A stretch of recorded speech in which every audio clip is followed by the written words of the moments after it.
إن الله وملائكته يصلون على النبي يا أيها الذين آمنوا صلوا عليه يا أيها الذين آمنوا صلوا عليه وسلموا تسليما.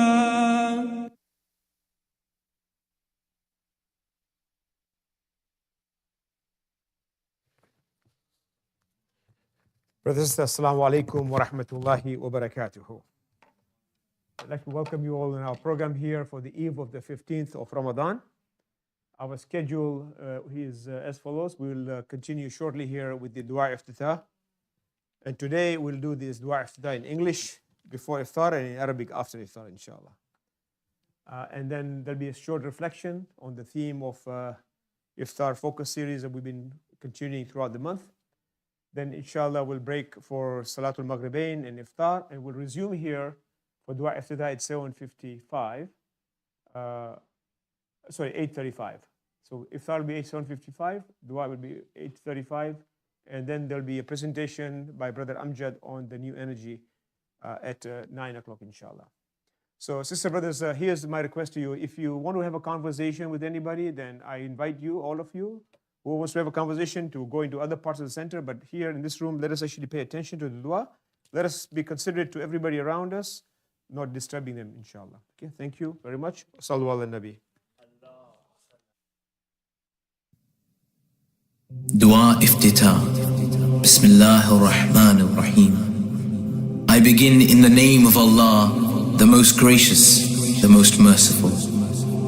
O Allah, send blessings upon Muhammad and the household of Muhammad. O Allah, I begin by glorifying you with your praise. And through your grace, you always direct towards what is right. And I am convinced that you are the most merciful in matters of forgiveness and mercy, but the most severe in matters of warning and retribution, and the most mighty in matters of power and magnificence.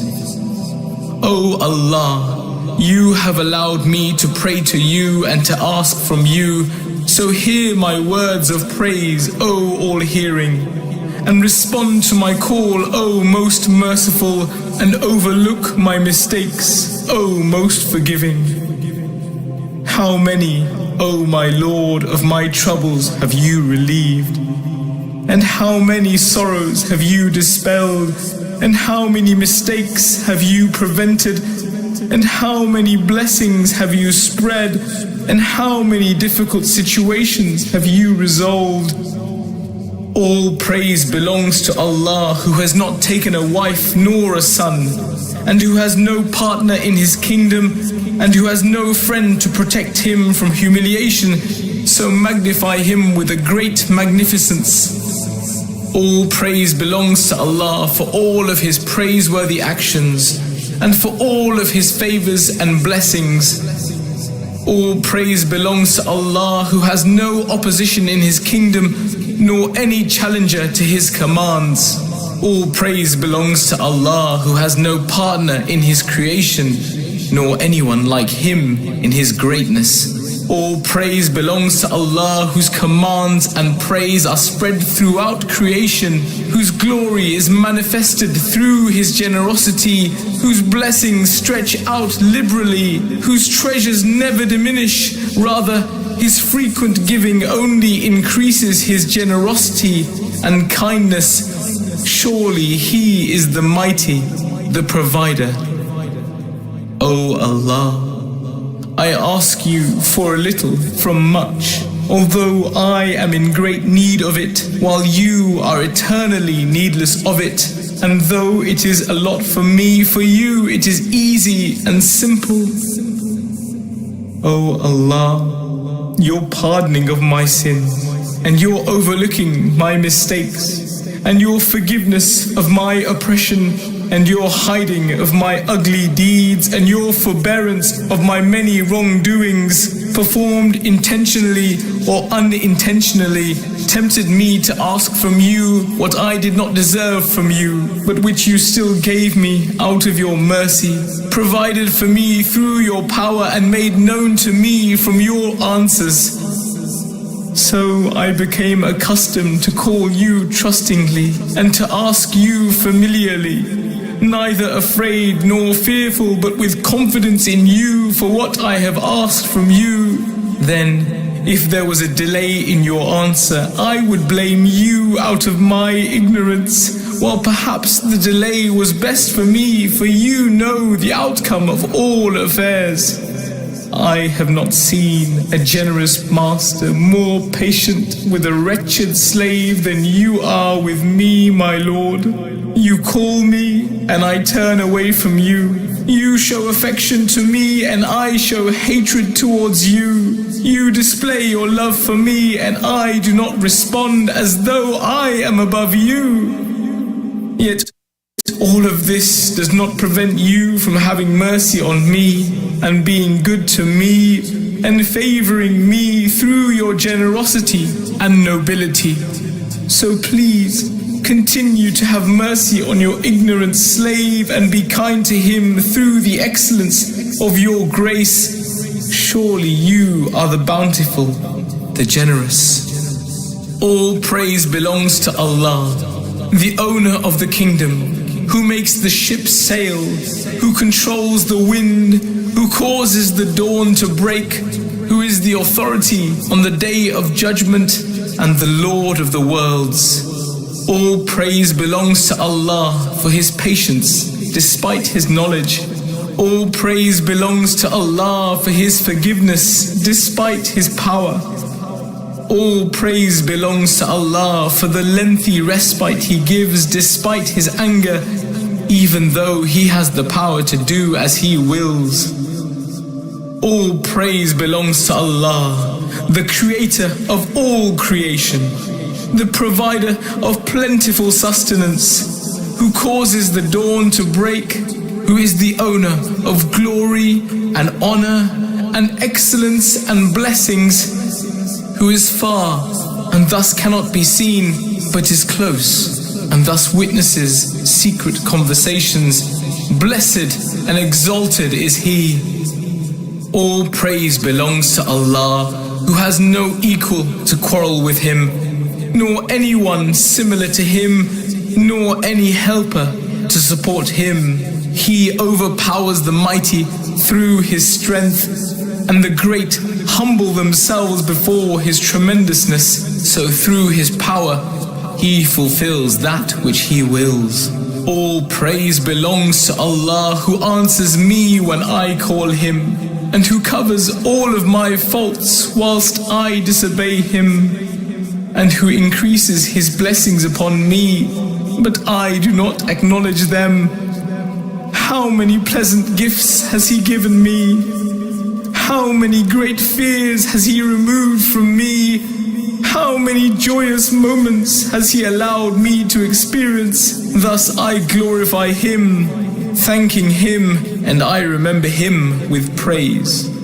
All praise belongs to Allah, whose veil cannot be uncovered, whose door is never closed, who does not reject the one who asks Him, and who does not disappoint the one who places their hope in Him. All praise belongs to Allah, who provides safety for the frightened, who rescues the virtuous, who raises the oppressed, who humiliates the proud, who destroys kings and appoints others in their place. All praise belongs to Allah, who crushes the tyrants, who destroys the oppressors, who watches over those who try to escape, who punishes the oppressors, who assists those who cry out for help, who grants the requests of those who ask, and who is the supporter of the believers. All praise belongs to Allah, in whose all the skies and its inhabitants shake. The earth and its inhabitants tremble, and the sea and all that swims in its billows. All praise belongs to Allah, who has guided us to this, and we would not have been guided had He not guided us to this. All praise belongs to Allah, who creates but is not created, who gives sustenance but is not given sustenance, who feeds but is not fed, who causes the living to die and gives life to the dead. He is the ever-living who does not die. In His control is all good, and He has power over all things. O Allah, send your blessings upon Muhammad, your servant and your messenger, your trustee, your chosen one, your beloved, the best of your creation, the keeper of your secrets and the conveyor of your messages. Send blessings that are the greatest, the finest, the most beautiful, the most perfect, the most upright, the most prosperous, the most pleasant, the purest, and the most sublime of all blessings.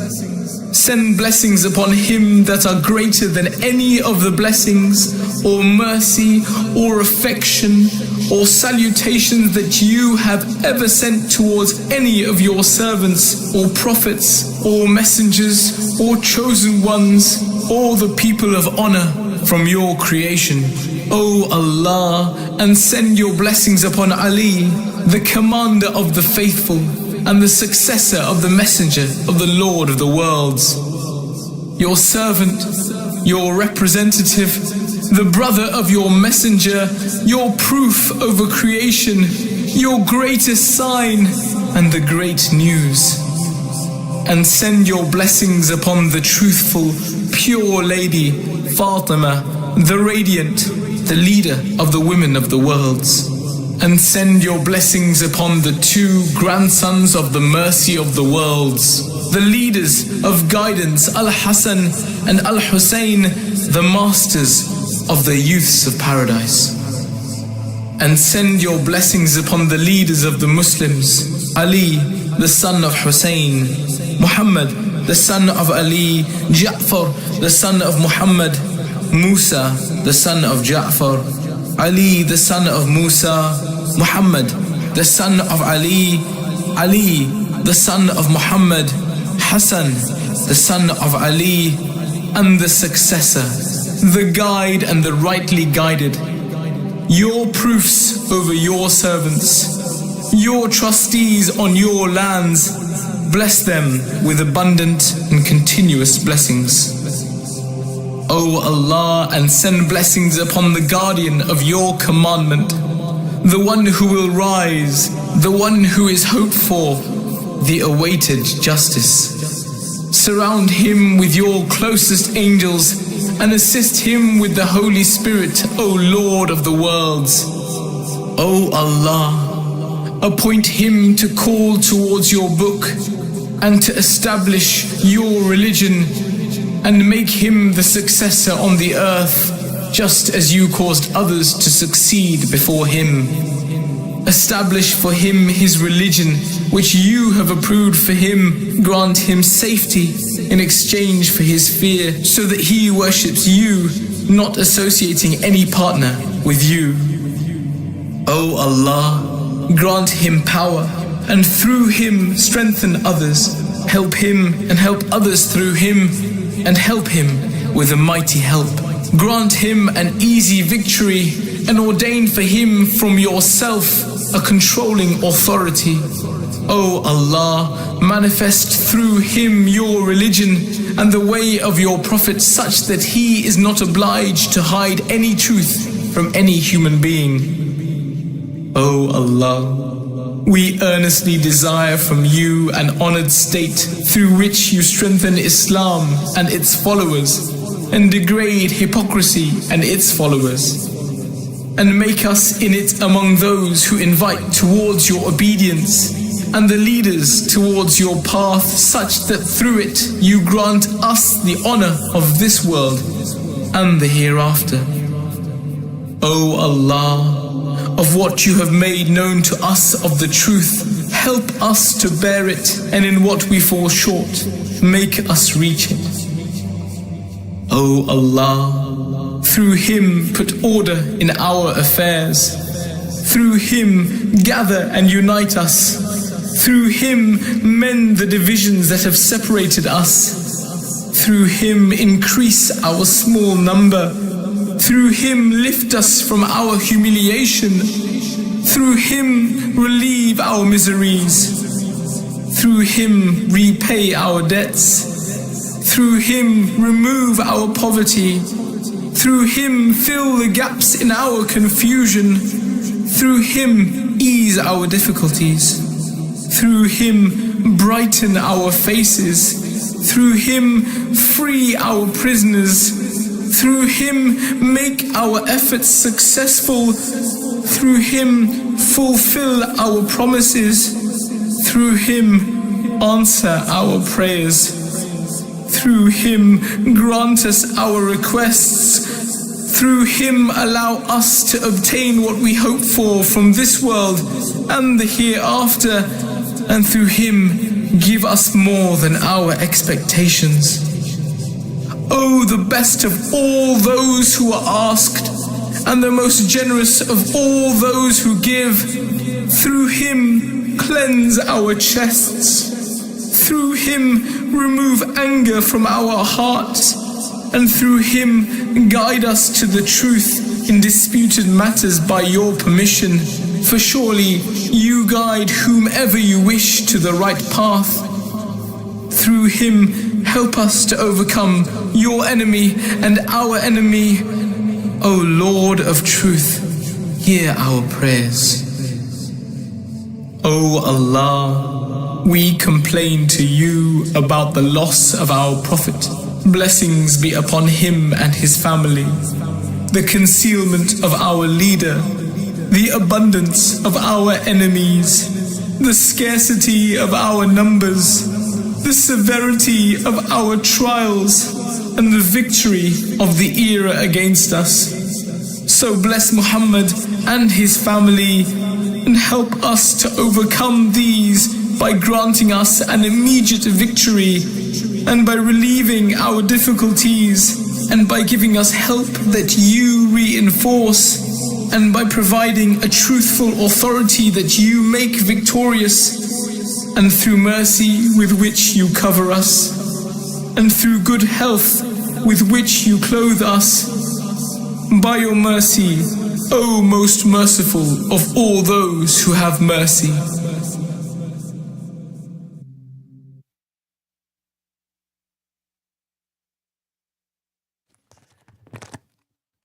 For those of you who are interested in Arabic recitation of duas, inshallah it'll be after iftar. This is another take on dua iftar.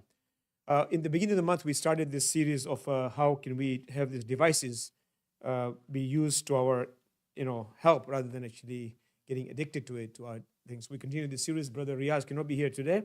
He'll be here tomorrow, but he'll send us a recording. We'll watch this now.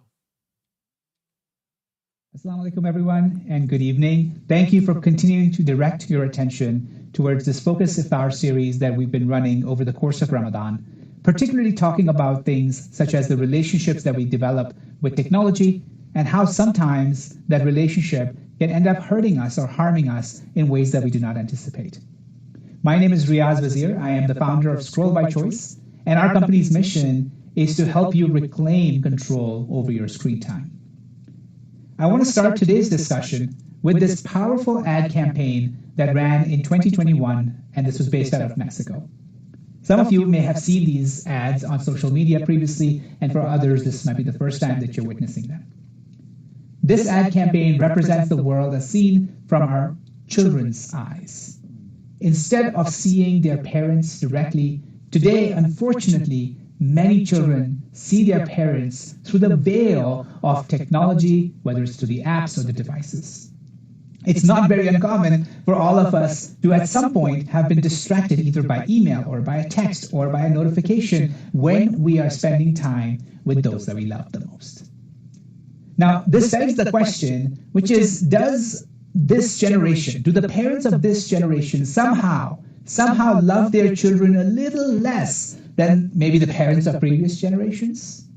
I don't think so. I don't think that's possible. I don't think that's true. So the question remains open as to why, then, do smart, intelligent people still choose to put a device between themselves and those that they love the most?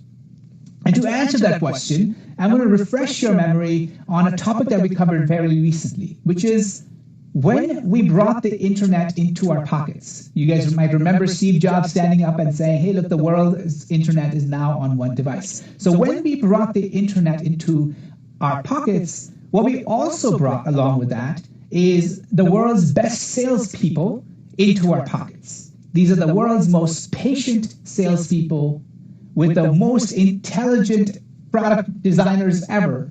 And their whole job is to persuade you to spend a little bit more time with them. Their whole job is to persuade you to spend a little bit more money on them. Their whole job is to persuade you to spend a little less time with those that truly matter. And so today, I want to talk to you about a few techniques of persuasive design that are used by these apps. Now, these are very large companies with a variety of persuasive design techniques that they use. So the material I'm about to share with you is not going to be the entire spectrum of persuasive design techniques that they use, but it should give you a taste of the things that are being used against you. The first technique, which is the most common technique from ever, is that of fear. If I can make you afraid, I can get you to do things that you may not have otherwise thought possible. Now, lots of adults that we speak with tell me that they don't use social media, so they are okay. It's not them, it's their kids or it's someone else's problem because they don't use social media. They're not on Instagram, they're not on TikTok, so they must be okay. Except they spend a lot of time chasing the news. They're very up to date about the news in their local area, in their country, even internationally. And there is probably no better example of apps that use fear as a way to persuade you to do something than news media. From techniques like breaking news or happening now, these are techniques that are designed to instill a sense of fear in you. Fear about missing out on something, fear about your own well-being. Fear is a key motivator for news apps. Other apps that end up using fear are also financial apps. The example that you're seeing on your screen is that from Robinhood. Robinhood is a modern brokerage system that is almost entirely based and has a large emphasis on their user experience. And so what you're seeing here is when a stock price declines, not only do they show the stock price graph in the color red, they actually change the entire app to show the color red. And the color red is very intentional when you're trying to drive fear because inherently we are coded to associate red with things like fire, things like danger. And so we cannot turn our eyes away when we look at the color red. And so again, fear is a wonderful motivator. Now, apps like LinkedIn, they also use fear, but in a slightly subtle manner. Maybe they don't use red as much, maybe they don't use breaking news as much. Here you have an example of a notification that LinkedIn sends quite often, which is you have one notification waiting for you on LinkedIn. It's a generic message. The engineer could have easily actually told you what the notification was, but they chose not to do that. They chose to generate a fear in you to say, well, what if it's a recruiter if you're looking for a job? Or what if it's someone that I'm trying to sell a new product to if you're a small business person? So it's generating that fear in you by leaving some things unknown. The other example and the other motivator that these persuasive design apps tend to use is the opposite of fear, which is hope. Now, this should feel good, right? Generally speaking, hope is a good thing. We've had a whole presidency that's been run on hope and change as the campaign. And so here are three apps that use hope as the motivator. Duolingo, which is an app that helps you learn new languages. Strava, which is an app that you can track your fitness, whether it's running, biking, etc. And then MyFitnessPal, which is an app that lets you track what you eat and ideally gets you to a healthy place. Now, hope, again, is a good thing, and all of these three apps unarguably are trying to do good things for you, except in their design, in their persuasion. What they're trying to persuade you to do is maybe not always just about your own health. What they're trying to persuade you to do is to spend more time with them.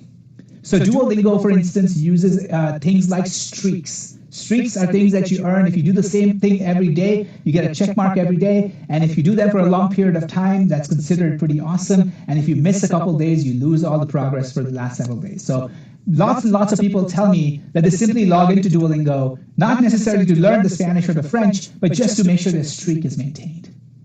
People nowadays have told me that they don't work out if they cannot track their run or their bike ride on Strava. Because what's the point in their mind? If I can't track it, if I don't gain the badge or the personal records from tracking my workout, what's the point?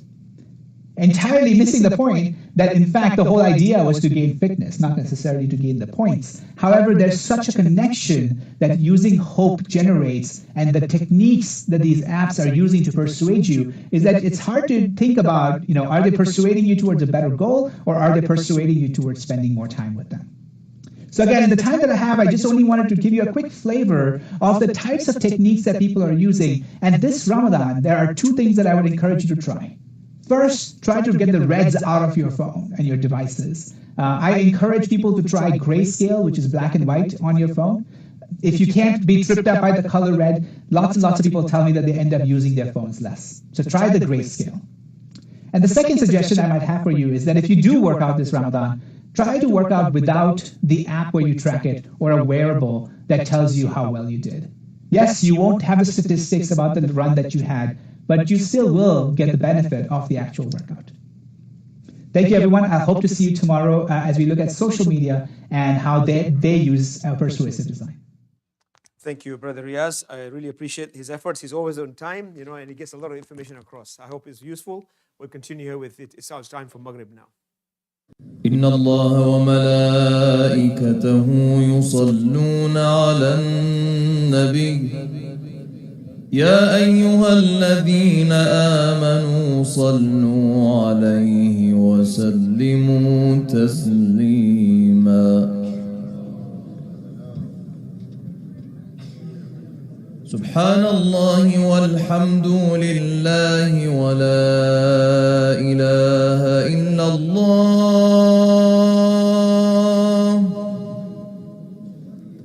والله أكبر ولا حول ولا قوة إلا بالله العلي العظيم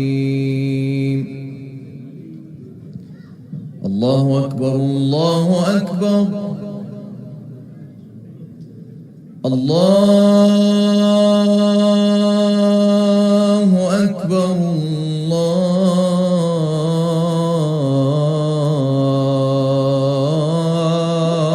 الله أكبر أشهد أن لا إله إلا الله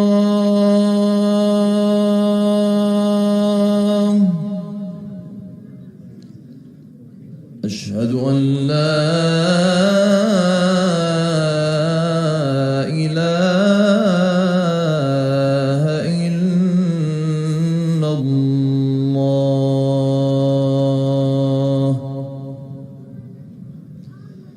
أشهد أن محمدًا رسول الله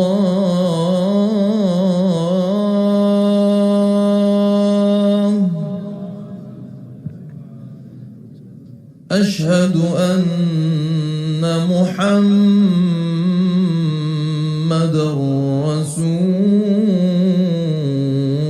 رسول الله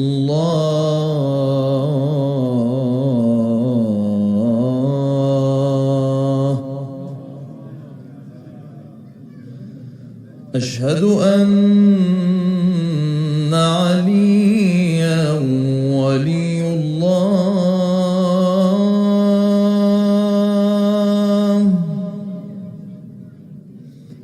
أشهد أن عليا حجة الله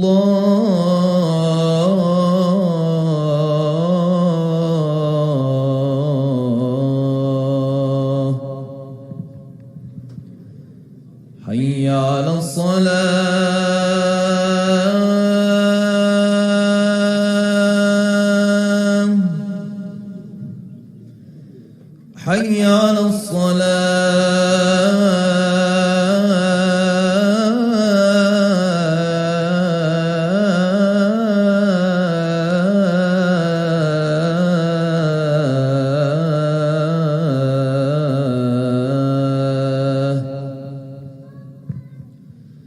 حي على الفلاح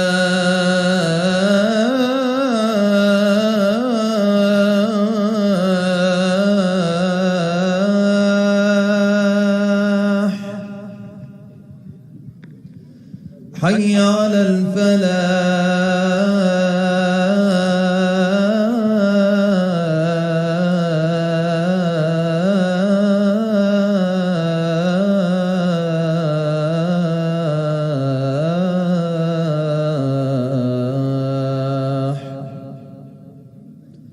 حي على خير العمل حي على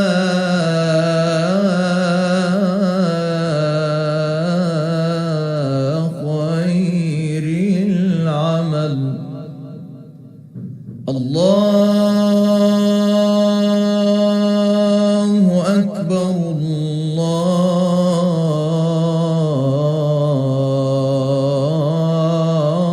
الله أكبر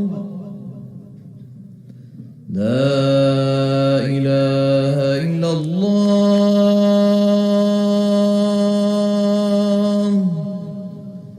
لا إله إلا الله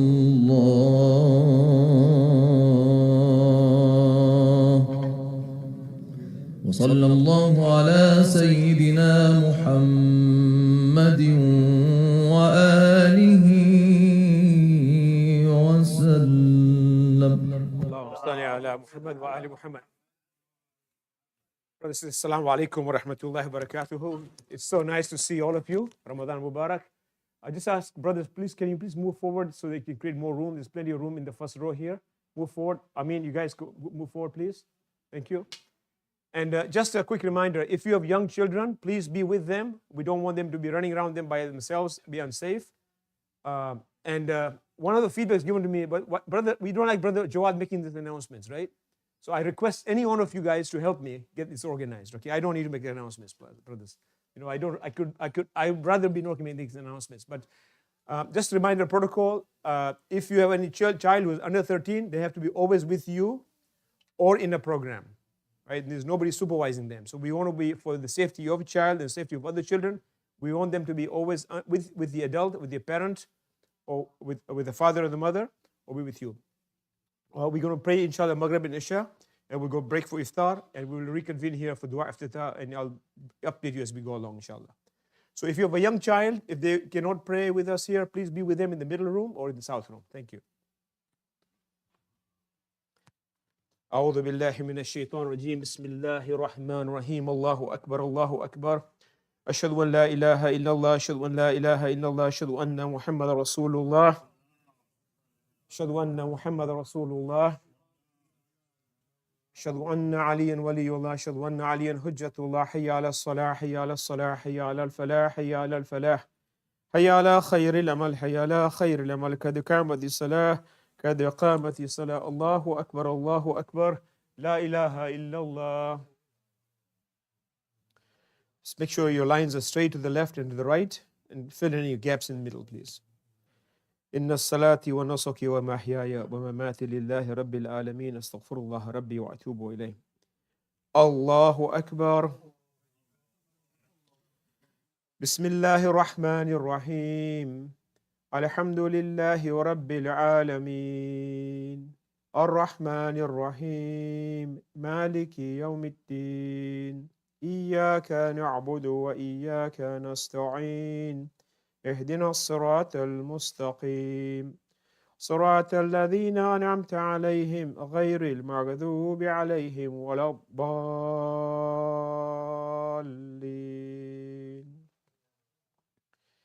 بسم الله الرحمن الرحيم إنا أنزلناه في ليلة القدر وما أدراك ما ليلة القدر ليلة القدر خير من ألف شهر تنزل الملائكة والروح فيها بإذن ربهم من كل أمر سلام هي حتى مطلع الفجر.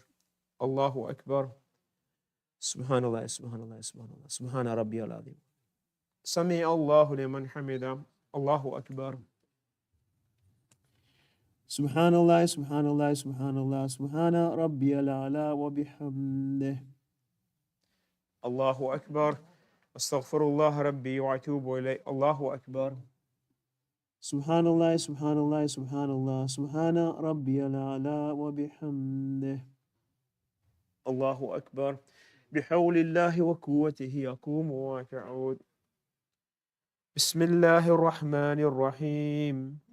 الحمد لله رب العالمين الرحمن الرحيم مالك يوم الدين إياك نعبد وإياك نستعين اهدنا الصراط المستقيم صراط الذين أنعمت عليهم غير المغضوب عليهم ولا الضالين.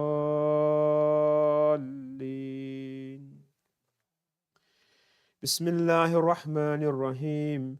قل هو الله أحد الله الصمد لم يلد ولم يولد ولم يكن له كفوا أحد. الله أكبر. اللهم صل على محمد وآل محمد.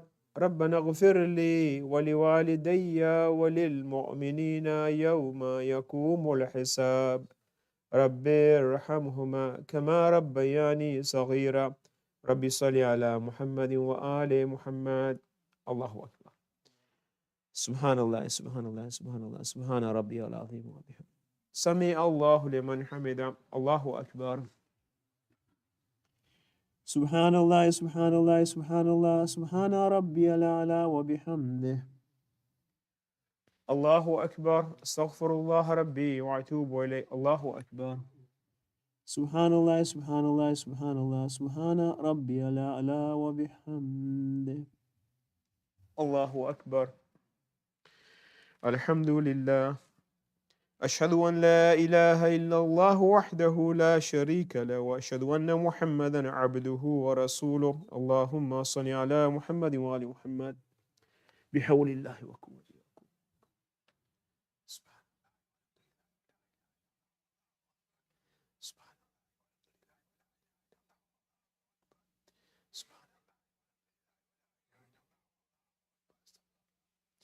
الله أكبر.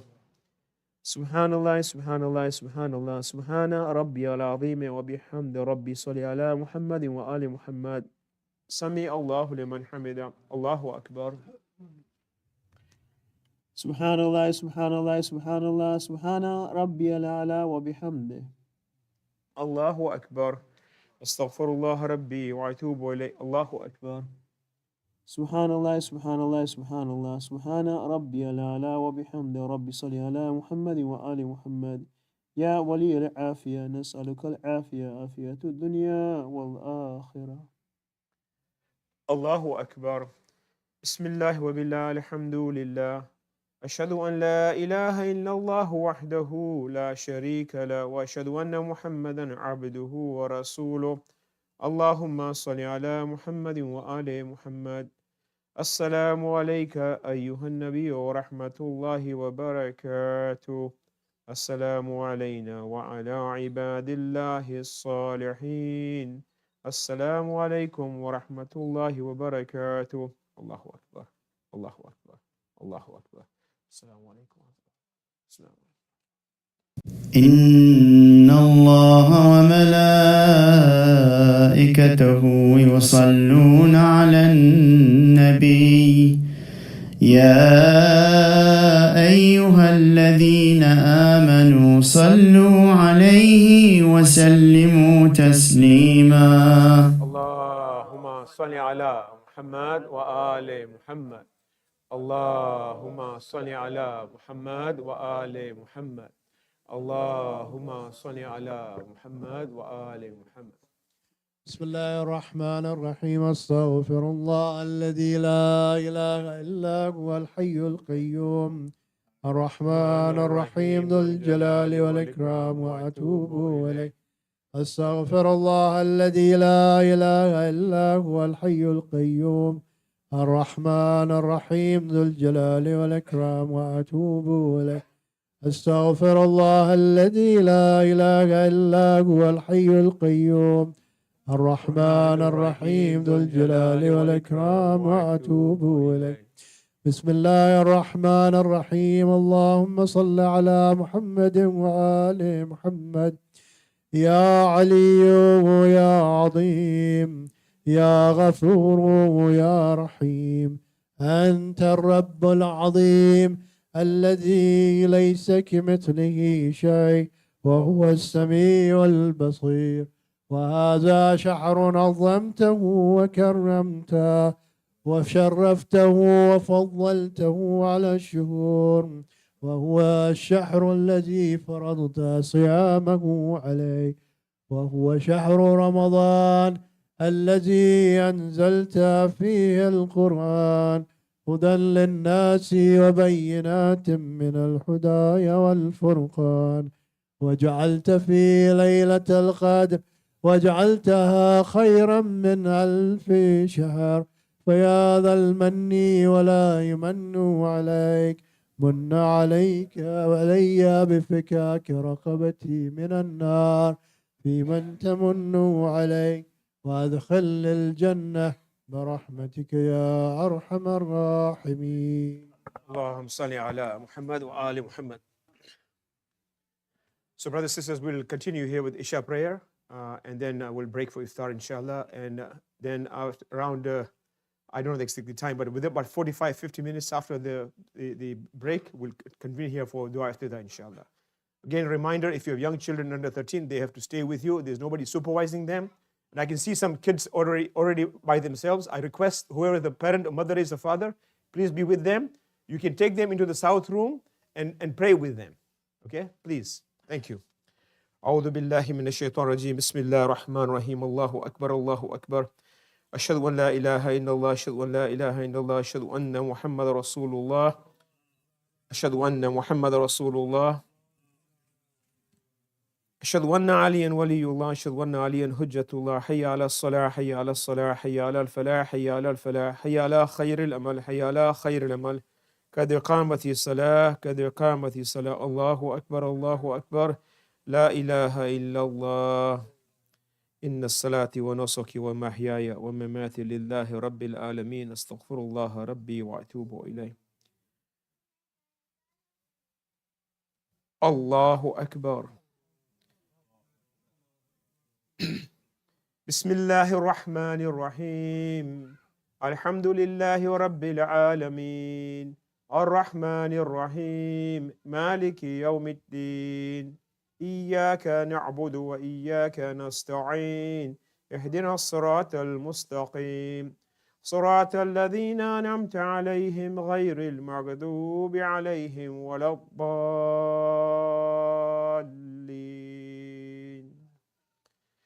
بسم الله الرحمن الرحيم.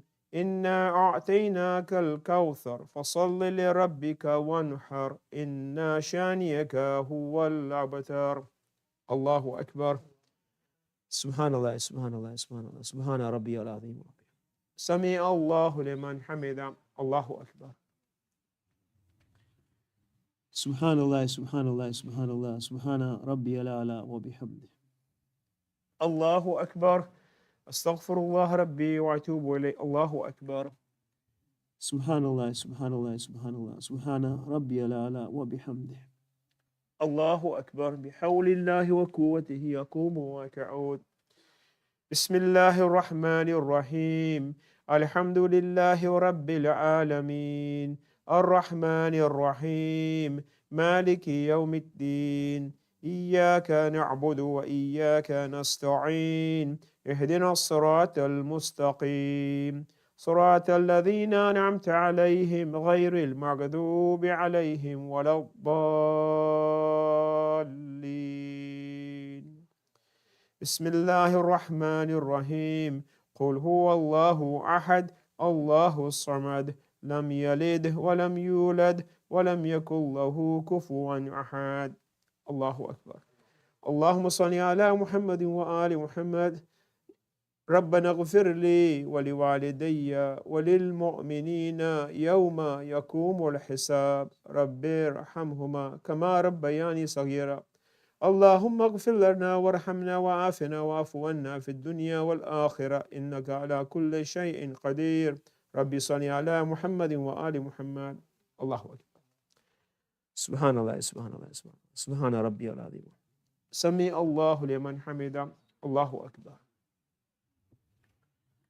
سبحان الله سبحان الله سبحان الله سبحان ربي الأعلى وبحمده. الله أكبر. استغفر الله ربي وأتوب. الله أكبر.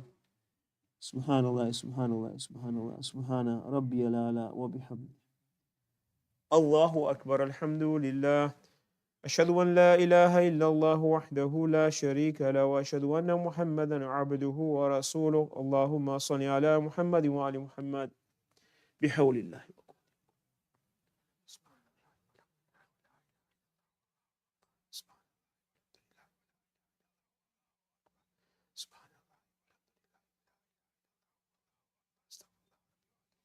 الله أكبر. سبحان الله سبحان الله سبحان الله سبحان ربي العظيم وبحمده. سمع الله لمن حمده. الله أكبر. سبحان الله سبحان الله سبحان الله سبحان ربي الأعلى وبحمده. الله أكبر. استغفر الله ربي وأتوب إليه. الله أكبر.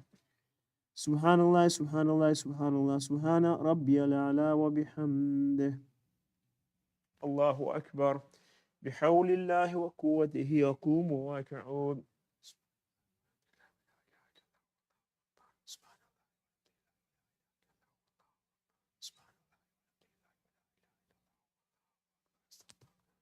الله أكبر. سبحان الله سبحان الله سبحان الله سبحان ربي العظيم وبحمد. ربي صل على محمد وآل محمد. سمع الله لمن حمده. الله أكبر.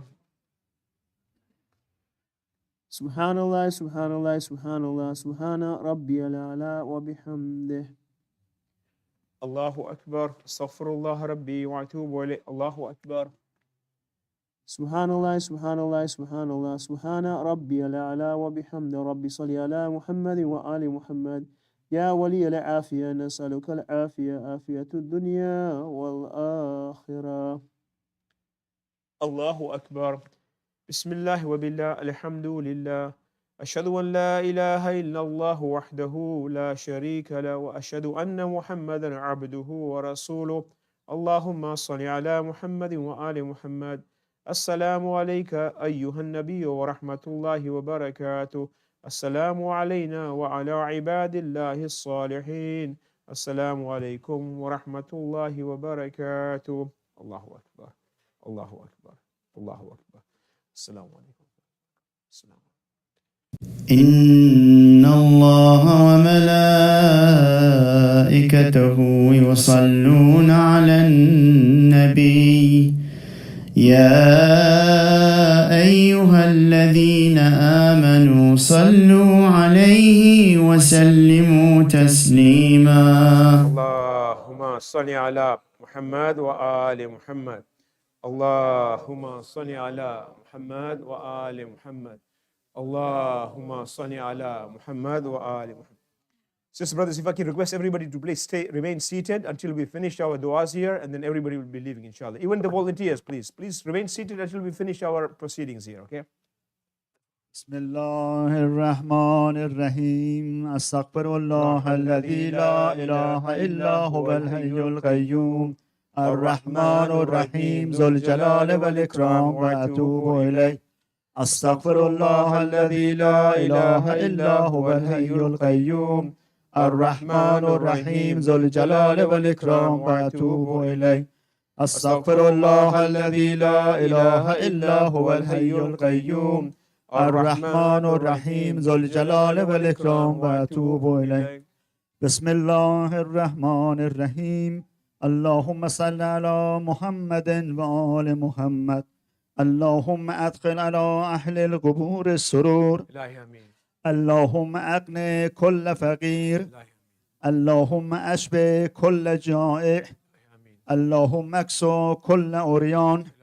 اللهم اقض دين كل مدين اللهم فرج عن كل مكروب اللهم رد كل غريب اللهم فك كل أسير اللهم أصلح كل فاسد من أمور المسلمين اللهم اشف كل مريض اللهم سد فقرنا بغناك اللهم غير سوء حالنا بحسن حالك اللهم اقض عنا الدين وأغننا من الفقر إنك على كل شيء قدير اللهم صل على محمد وآل محمد.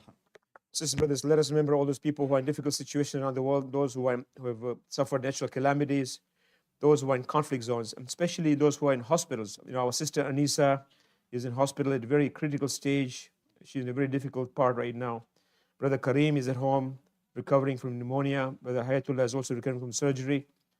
Remember all these people who are in the hospitals at home recovering, those who are enduring economic hardship, those who are in prison unjustly, those who are in refugee camps, dislocated from their families, and those who are stuck in conflict zones. May Allah bring them relief through our collective efforts. All together, please. Bismillahir Rahmanir Rahim. Amma yujibul mutarra idha da'ahu wa yakshifu su. Amma yujibul mutarra idha da'ahu wa yakshifu su. Amma yujibul mutarra idha da'ahu wa yakshifu su. أما يجيب المضطر إذا دعاه ويكشف السوء أما يجيب المضطر إذا دعاه ويكشف السوء صل على محمد وآل محمد. There's a request to offer a Surah Fatiha for the Salih Sawab of the Maghrebain who have supported our Ramadan programs and for those who have sponsored the iftar tonight. And also the Maghrebains in all our friends and family circles who are no longer with us, Al-Fatiha. Bismillah ar-Rahman ar-Rahim. الحمد لله رب العالمين الرحمن الرحيم مالك يوم الدين إياك نعبد وإياك نستعين اهدنا الصراط المستقيم صراط الذين أنعمت عليهم غير المغضوب عليهم ولا الضالين. توجه زيارة.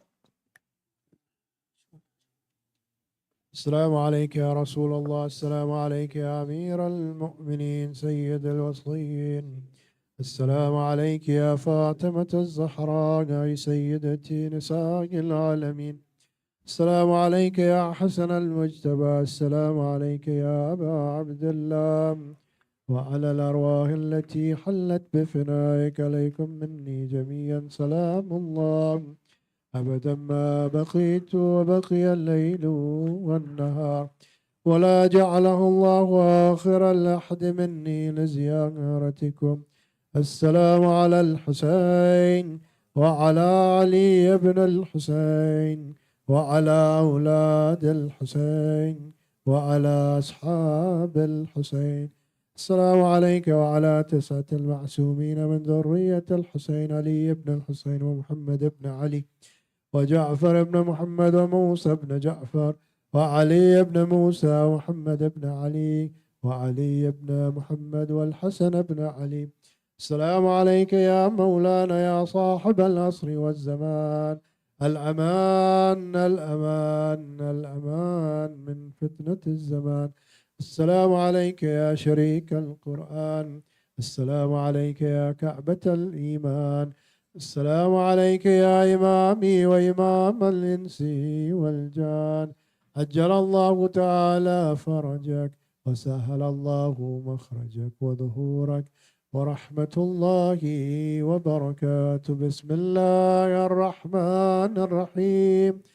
اللهم كن لوليك الحجة بن الحسن صلواتك عليه وعلى آبائه في هذه الساعة وفي كل ساعة وليا وحافظا وقائدا وناصرا ودليلا وعينا حتى تسكنه أرضك توأا وتمتيه فيها طويلا برحمتك يا أرحم الراحمين.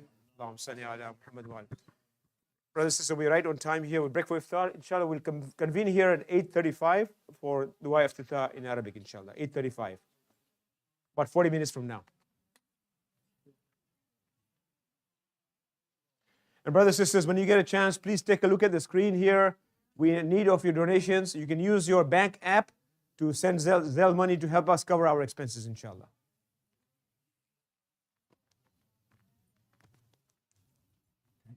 This is my nephew, my brother's son. Yes. Yes, I will give you that also if you need.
إن الله وملائكته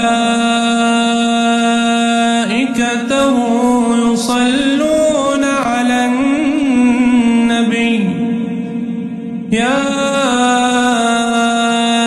أيها الذين آمنوا صلوا عليه يا أيها الذين آمنوا صلوا عليه وسلموا تسليما Allahumma salli ala Muhammad wa ali Muhammad. Sisters, brothers, we will be starting the dua iftitah in 2 or 3 minutes. So if you have finished your iftar, please make your way to the main hall. And if you want to join us in the dua. And if you have finished your iftar, you don't want to listen to the dua, then perhaps you can help start cleaning up. Okay? So brothers and sisters, we need the south room free. South room is used for children's activities. And the middle room also, we need to be cleaned up. So if you are done with your iftar, please, this is the time to come to the main hall. And our program here this evening will continue after the dua iftitah. We have an exciting presentation on clean energy.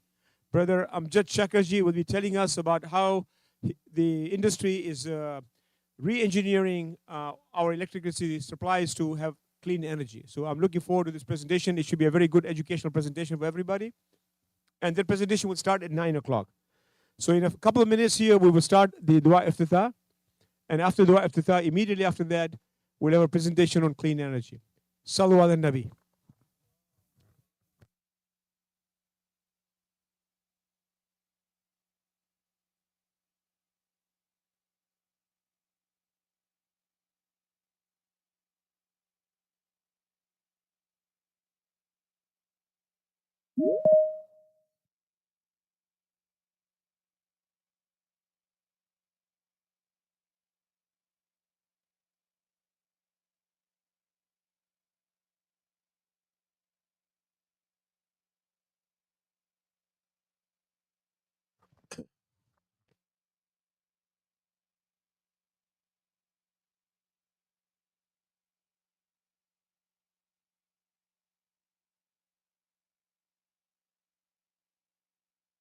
إن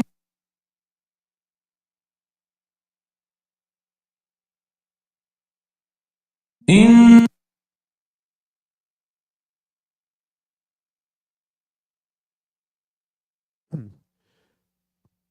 إن الله وملائكته يصلون على النبي يا أيها الذين آمنوا صلوا عليه وسلموا تسليما اللهم صل على محمد وآل محمد. Sister brothers, we're going to start dua iftitah. So if you are in this room here, again, I will remind you that we'd like to please refrain from conversing so people can continue listening to the duas in calm. Also, just a reminder, in this hall, we only allow clean water, no tea, nothing else in this room, no food. So if you have any food or tea, please take it outside the room. We just want to have clean water allowed. Okay, thank you. Sallu ala Nabi.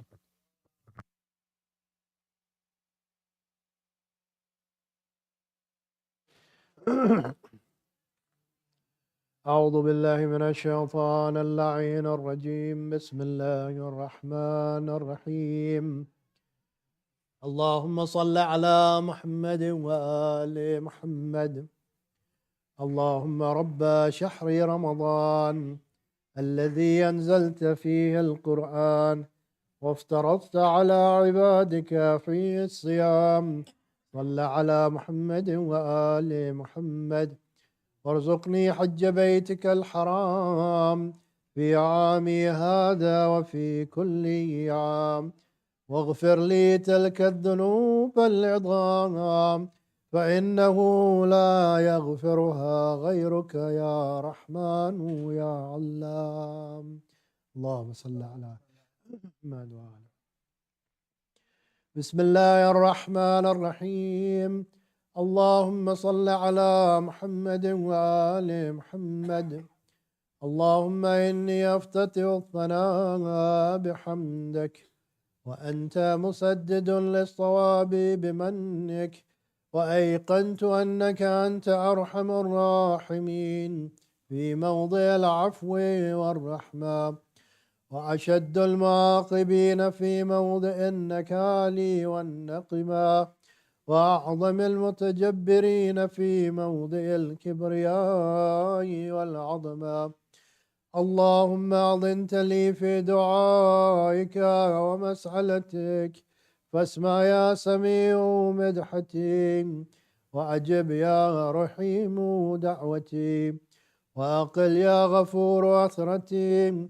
فكم يا إلهي من كربة قد فرجتها، وهموم قد كشفتها، وأثرة قد أقلتها، ورحمة قد نشرتها، وحلقة بلاء قد فككتها. الحمد لله الذي لم يتخذ صاحبة ولا ولدا، ولم يكن له شريك في الملك، ولم يكن له ولي من الظل، وكبره تكبيرا. الله الحمد لله بجميع محامده كلها، على جميع نعمه كلها. الحمد لله الذي لا مضاد له في ملكه، ولا منازع له في أمره. الحمد لله الذي لا شريك له في خلقه، ولا شبيه له في عظمته. الحمد لله الفاشي في الخلق أمره، وحمده الظاهر بالكرم مجده، الباسط بالجود يدا، الذي لا تنخس خزائنه ولا تزيده كثرة العطاء إلا جودا وكرما، إنه هو العزيز الوهاب. اللهم إني أسألك قليلا من كثير، مع حاجة بي إليه عظيما، وغناك عنه قديم، وهو عندي كثير، وهو عليك سهل يسير. اللهم إن عفوك عن ذنبي، وتجاوزك عن خطيئتي، وسفحك عن ظلمي، وسترك على خبيث عملي، وحلمك عن كثير جرمي، عندما كان من خطئي وعمدي.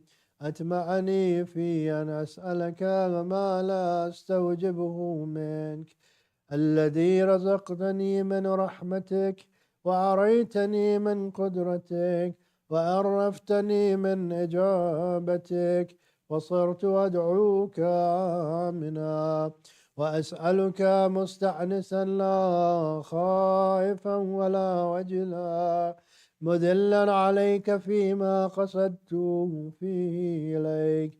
فإن أبطأ عني أتبت بجحلي عليك، ولعل الذي أبطأ عني هو خير لي، لعلمك بعاقبة الأمور. فلم أر مولا كريما أصبر على عبد لعيم منك علي يا ربي. إنك تدعوني فأولي عنك، وتتحبب إلي وأتبغز إليك، وتتودد إلي فلا أقبل منك، كأن لي التطول عليك، فلم يمنعك ذلك من الرحمة لي والإحسان إلي والتفضل علي بجودك وكرمك، فارحم عبدك الجاهل وجد عليه بفضل إحسانك، إنك جواد كريم. الحمد لله مالك الملك مجري الفلك مسخر الرياح فالق الأصباح ديان الدين رب العالمين. الحمد لله على حلمه بعد علمه، والحمد لله على عفوه بعد قدرته، والحمد لله على طول عناتي في غضبي وهو قادر على ما يريد. الحمد لله خالق الخلق باسط الرزق فالق الأصباح ذا الجلال والإكرام والفضل والإنعام، الذي بعد فلا يرى وقرب فشهد النجوى تبارك وتعالى. الحمد لله الذي ليس له منازع يعادل ولا شبيح يشاكل ولا ظهير يعاضد، قهر بعزته الأعزاء وتوازع لعظمته العظماء فبلغ بقدرته ما يشاء.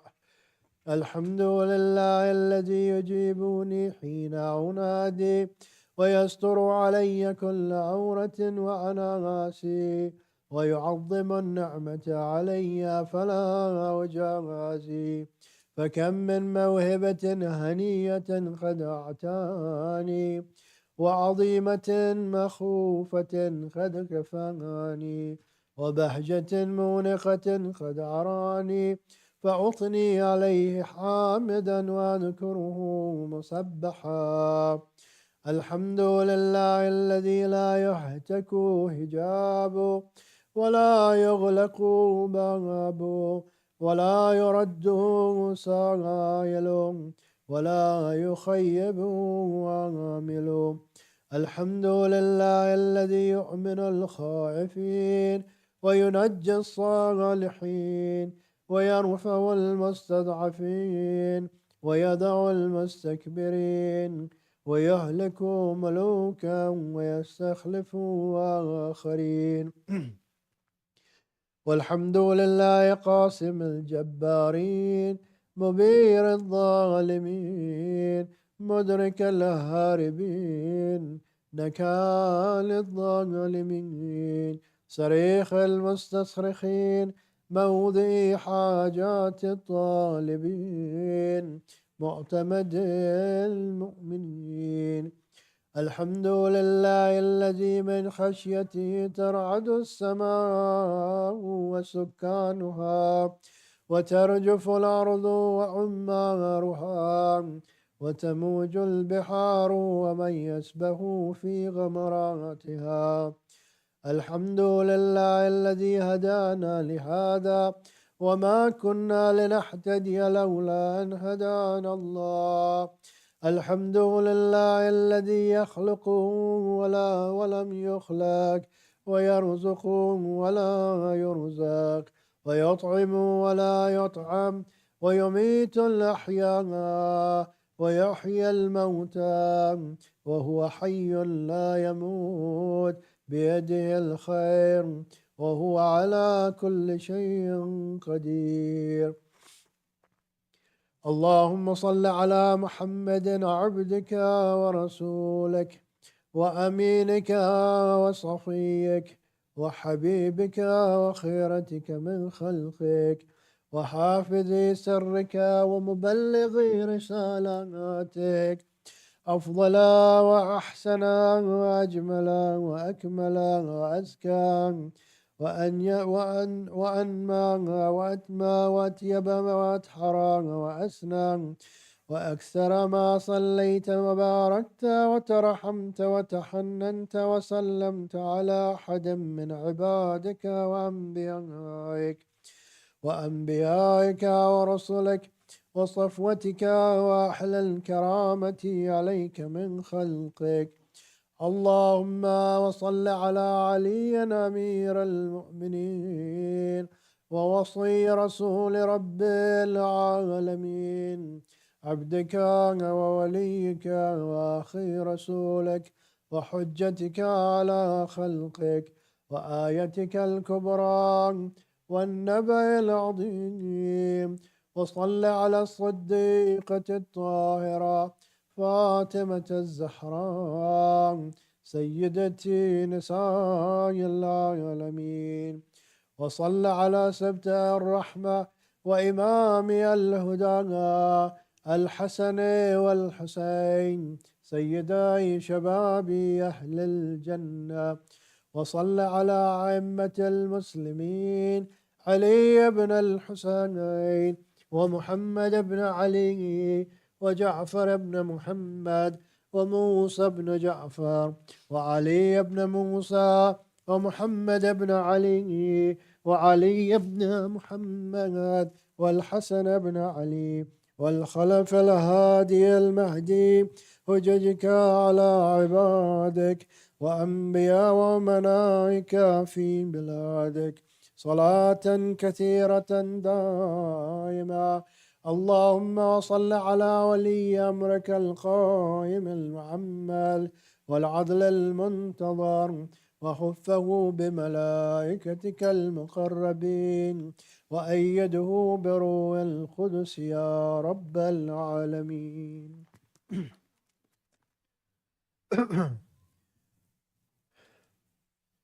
اللهم اجعله الداعي إلى كتابك والقائم بدينك، استخلفه في الأرض كما استخلفت الذين من قبله.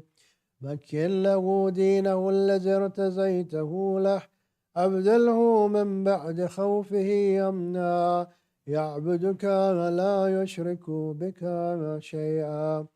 اللهم أعزه وأعزز به، وانصره وانتصر به، وانصره نصرا عزيزا، وافتح له فتحا يسيرا، واجعل له من لدنك سلطانا نصيرا. اللهم أظهر به دينك وسنة نبيك حتى لا يستخفي بشيء من الحق مخافة أحد من الخلق. اللهم إنا نرغب إليك في دولة كريمة تعز بها الإسلام وأهله، وتضل بها النفاق وأهله، وتجعلنا فيها من الدعاة إلى طاعتك والقادة إلى سبيلك، وترزقنا بها كرامة الدنيا والآخرة. اللهم ما عرفتنا من الحق فحملنا، وما قصرنا عنه فبلغنا.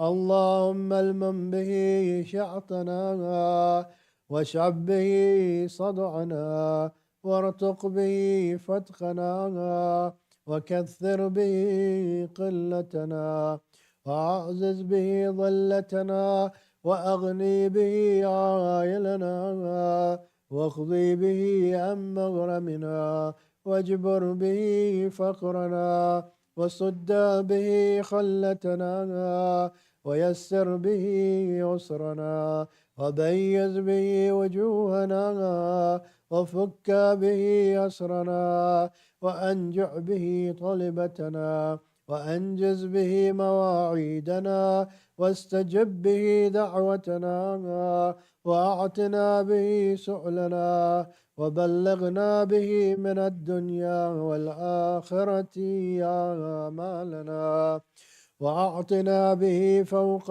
رغبتنا يا خير المسؤولين وأوسع المعطين، اشفي به صدورنا وأذهب به غيظ قلوبنا، واحدنا به لما اختلف فيه من الحق بإذنك، إنك تهدي من تشاء إلى صراط مستقيم، وانصرنا به على عدوك وعدونا إله الحق. آمين. اللهم إنا نشكو إليك فقد نبينا صلواتك عليه وآله، وغيبة ولينا، وكثرة عدونا، وقلة عددنا، وشدة الفتن بنا، وتظاهر الزمان علينا، فصل على محمد وآله، وأعنا على ذلك بفتح منك تعجل، وبذر تكشف، ونصر تعز، وسلطان حق تظهر، ورحمة منك تجللناها، وعافية منك تلبسناها، برحمتك يا أرحم الراحمين.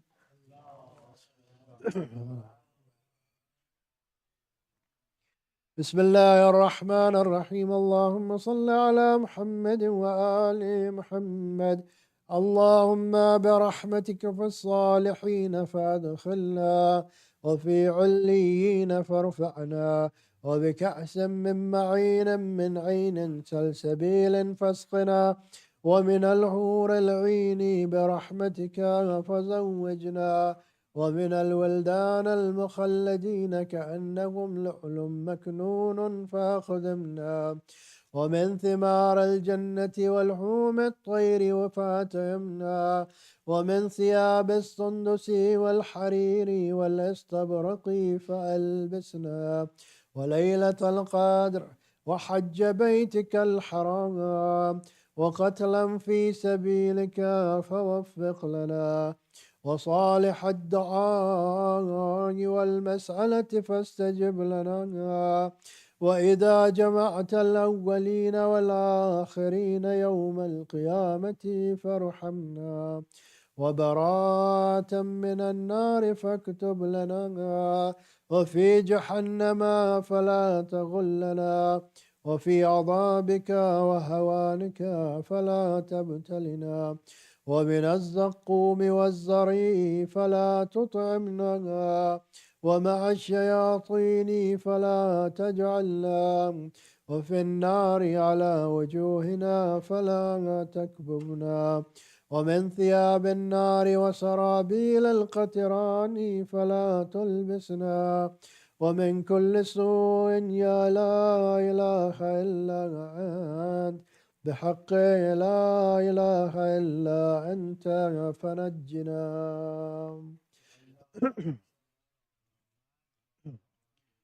بسم الله الرحمن الرحيم. اللهم صل على محمد وآل محمد. اللهم إني أسألك أن تجعل فيما تقضي وتقدر من الأمر المحتوم في الأمر الحكيم، من القضاء الذي لا يرد ولا يبدل، أن تكتبني من حجاج بيتك الحرام المبرور حجهم، المشكور سعيهم، المغفور ذنوبهم، المكفر عن سيئاتهم، وأن تجعل فيما تقضي وتقدر أن تطيل عمري في خير وعافية، وتوسي في رزقي، وتجعلني ممن تنتصر به لدينك، ولا تستبدل بي غيري.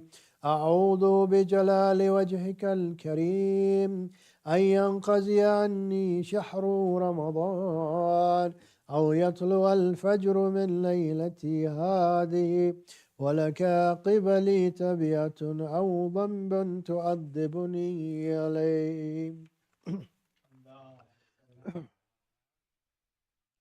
بسم الله الرحمن الرحيم اللهم صل على محمد وآل محمد إلهي وقف السائلون ببابك ولاذ الفقراء بجنابك ووقف السفينة المساكين على ساحل بحر جودك وكرمك يرجون الجواز إلى ساعة رحمتك ونعمتك إلهي إن كنت لا ترحم في هذا الشهر الشريف إلا لمن أخلص لك في صيامه وقيامه ومن للمذنب المقصر إذا غرق في بحر ذنوبه وآثامه إلهي إن كنت لا ترحم إلا المطيعين فمن للعاصين وإن كنت لا تقبل إلا من العاملين فمن للمقصرين إلهي ربي الصائمون وفاز القائمون ونجى المخلصون ونحن عبيدك المذنبون فارحمنا برحمتك واعتقنا من النار بعفوك يا كريم يا أرحم الراحمين وصلى الله على محمد وآله الطاهرين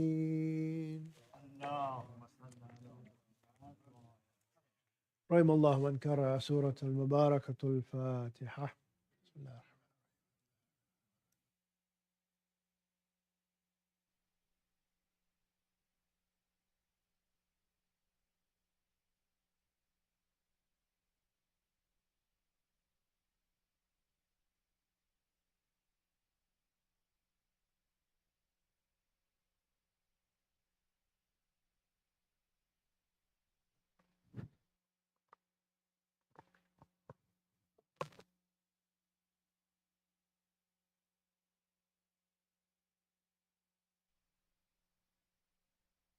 إن الله وملائكته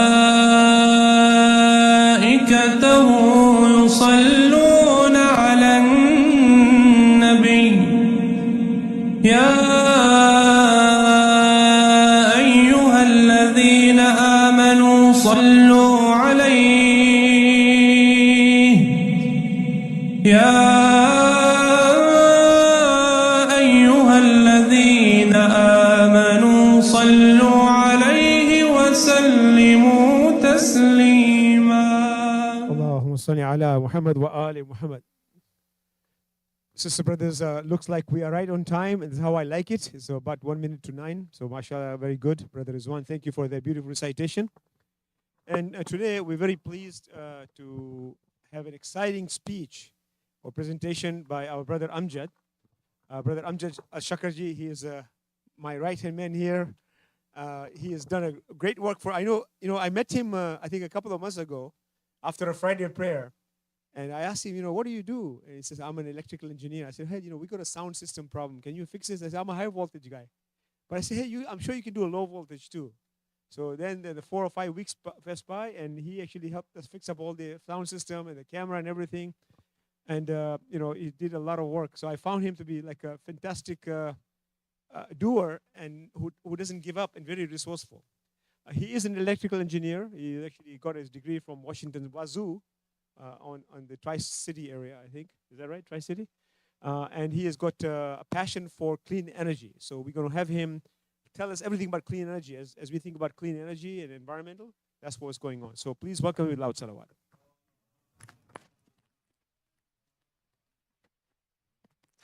Assalamu alaikum wa rahmatullah.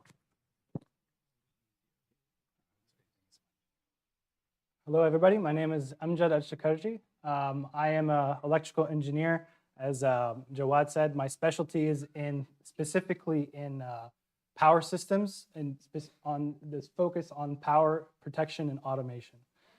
So for those that don't know what protection and automation is, it's specifically about like how do you protect the lines, how do you protect the generators and make sure that they don't fail, they don't cause like destructive issues, as well as how do you actually get everything to communicate with one another and make it all work together.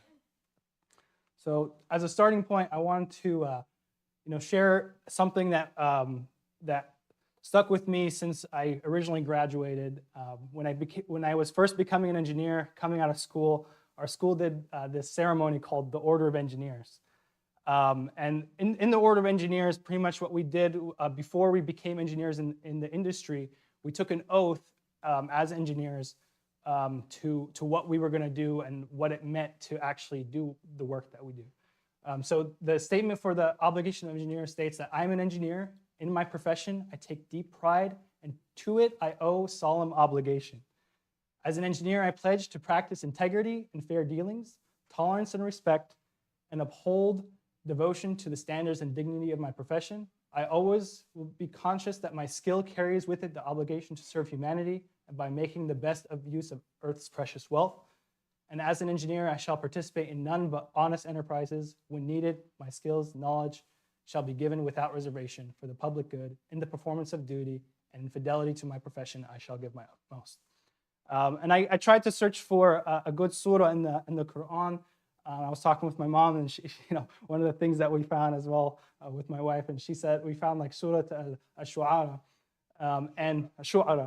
and what it talks about is like making sure that you do fair dealings on earth, that you use the land appropriately, and you also don't cheat anybody in the work that you do. So the first part of the presentation, I'm going to talk about interconnections of like what exactly is the interconnection within the United States as a whole. So I'll start with like the process of like how is it set up regulation-wise. And you'll see like at the top you have the Department of Energy that oversees all of energy development within the United States. And right under it is the Federal Energy Regulation Commission. So this commission is what guarantees that all the power systems and all these utilities actually work with one another. So if they need to produce power and support a specific region within their area, they set the guidelines for everybody within the location. So if they see something happening or maybe mistakes occurring across the industry, they'll step in and they'll make a mandate saying this is what must be done to ensure that nobody makes big mistakes in the power system. Because the last thing that we want is for an outage to happen, we lose power, and people are struggling, they have to support hospitals and things like that. So they play a very key role in that structure.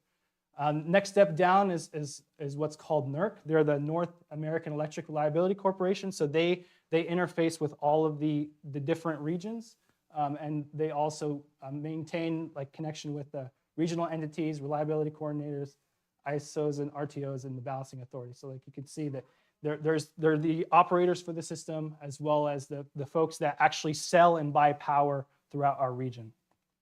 And I have something I'm going to do throughout my presentation as well, as I'm going to engage the audience, and for folks that answer questions or kind of get close to the numbers I have some prizes for it. So one of the first questions I'm going to ask the audience is, who do you think is the RTO ISO for the Seattle area? Like for an independent system operator or regional transmission operator. Is there anybody that knows? Puget Sound? Anybody else?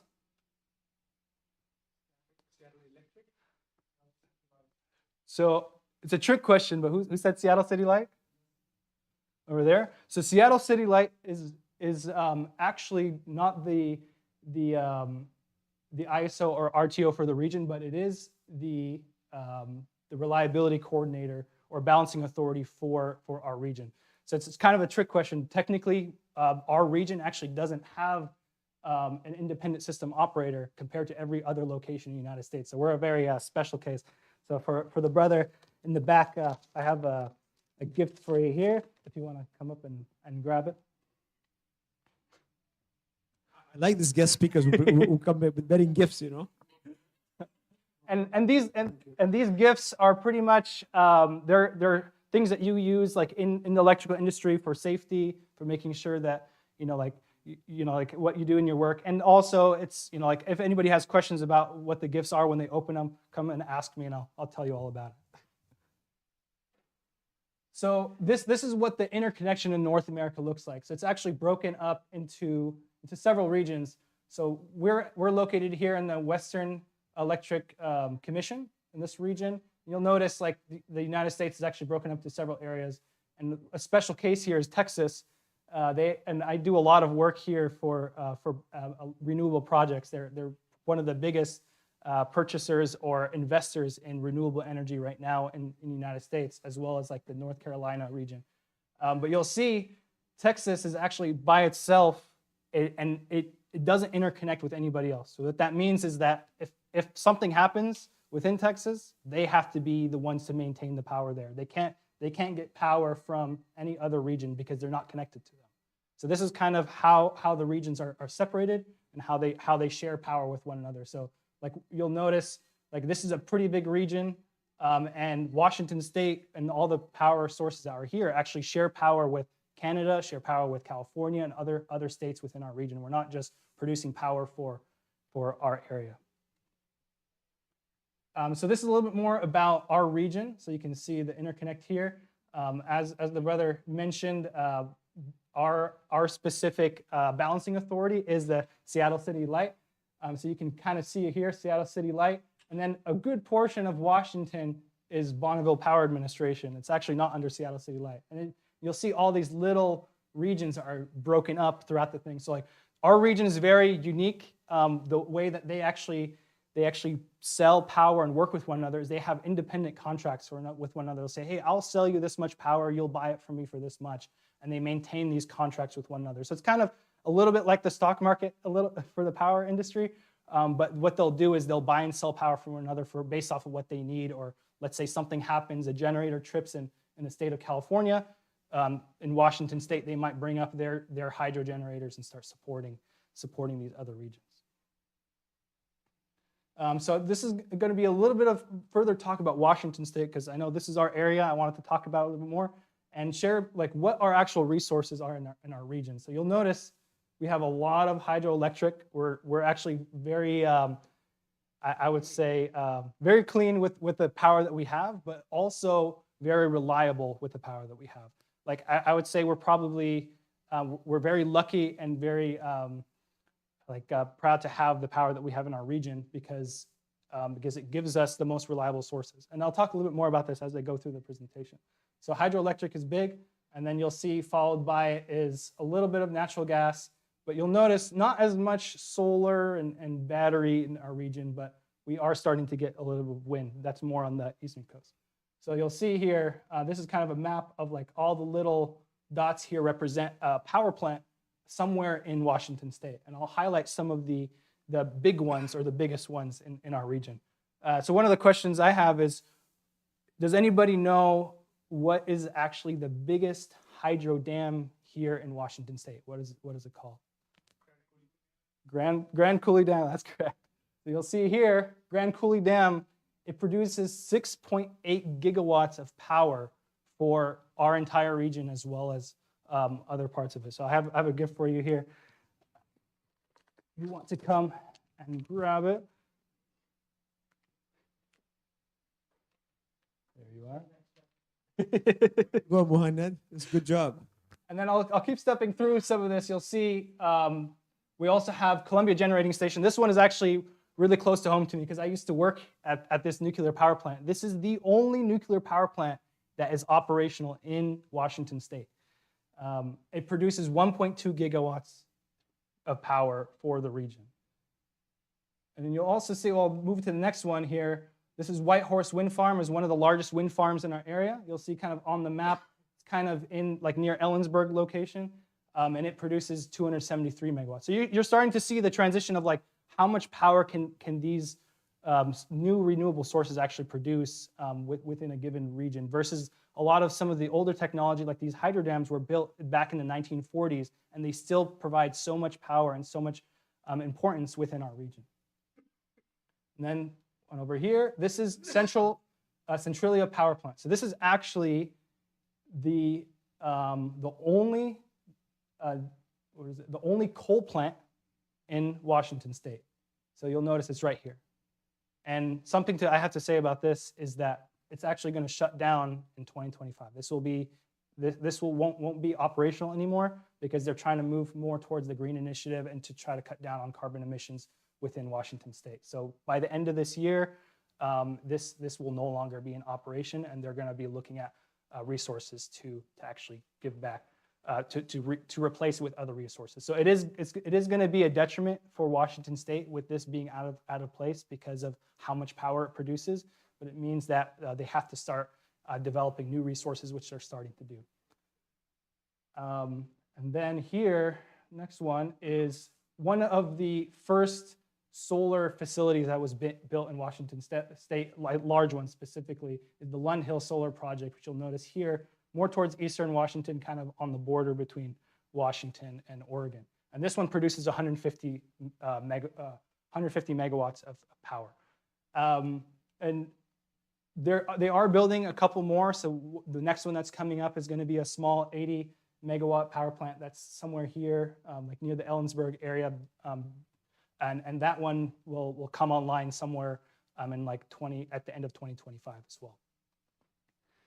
So another question I had is, how much power in megawatt hours do you think the city of Seattle uses for our region? And can anybody guess? You can start throwing numbers. Whoever's the closest to it will get a prize. Anybody can throw out a number. 1 gigawatt? Gigawatt, so put it in like megawatt hours. Okay, anybody else? 500? This is megawatt hours. What is it? 12,000?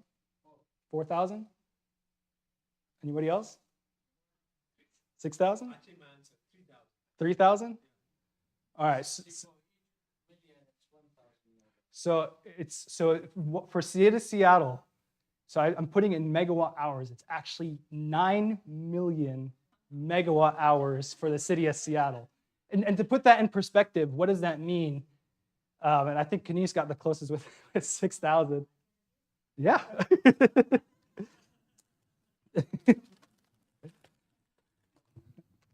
So this is a gift here for you.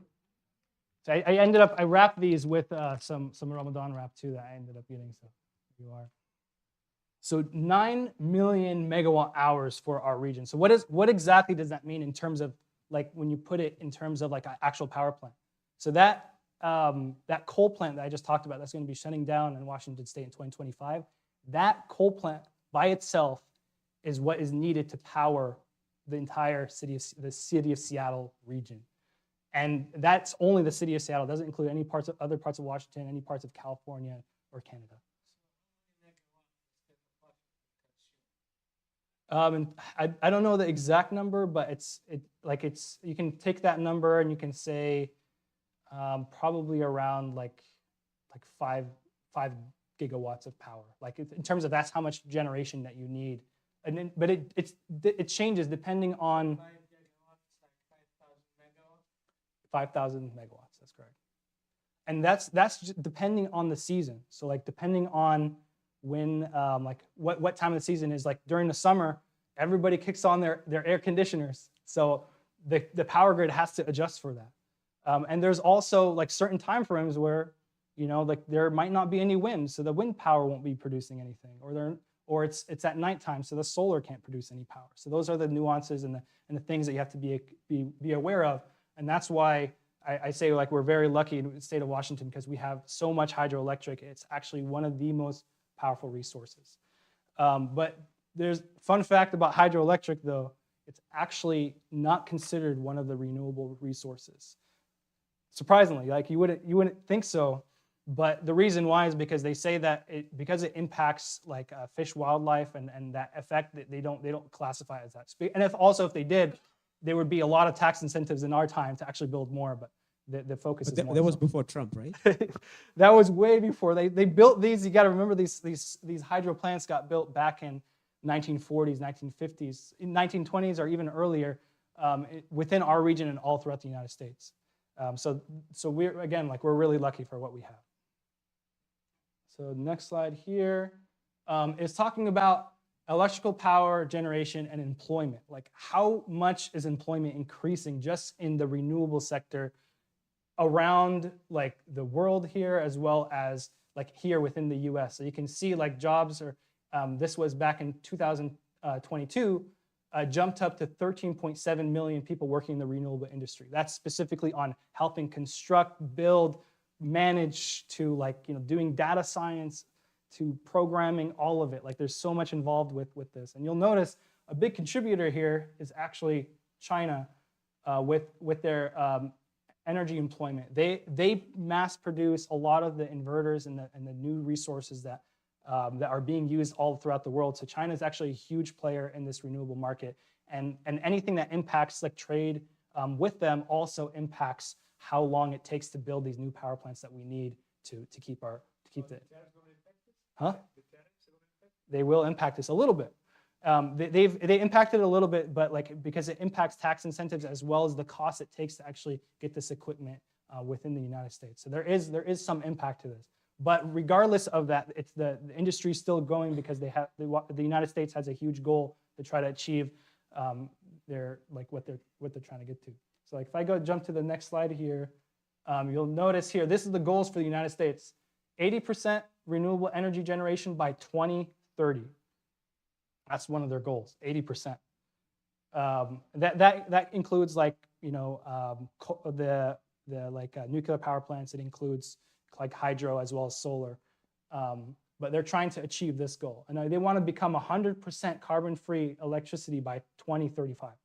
It's a very ambitious goal to try to achieve in a short time. And the reason why they're doing this is because they're trying to push for investment in the renewable sector and in this area. Good.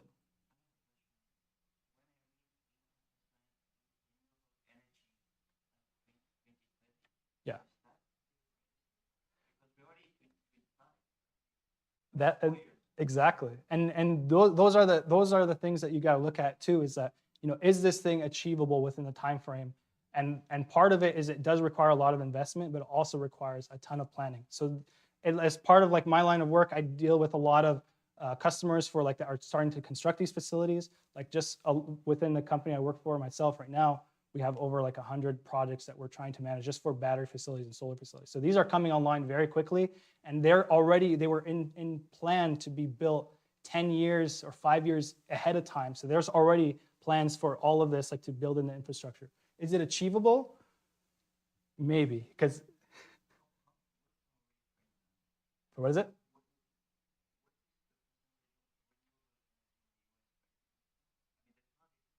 Yeah. Yeah, so you'll notice right now, this is kind of where we're at.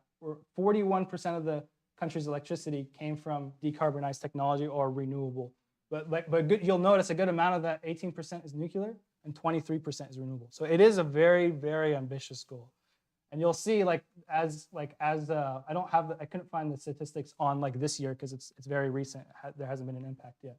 But the investment, like in terms of billions of US dollars that's going into this.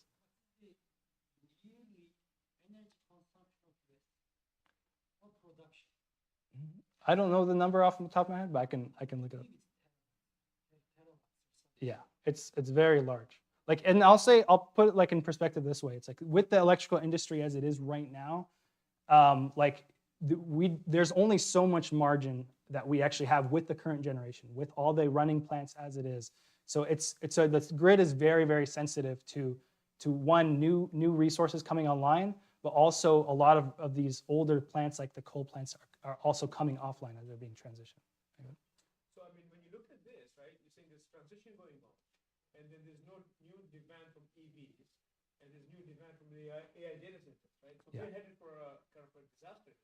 Yeah. So one of the things, like you'll notice that a lot of the companies that like invest in some of this are actually the ones that are building a lot of these data centers. Because what they're doing is they're trying to build plants dedicated for their production of data centers, because you can't sell power specifically to a specific customer. But what they can do is they can invest in the power to kind of help them get the power that they need for their data centers, for a lot of this AI that's coming up in the data centers that they're trying to build for, as well as these other things.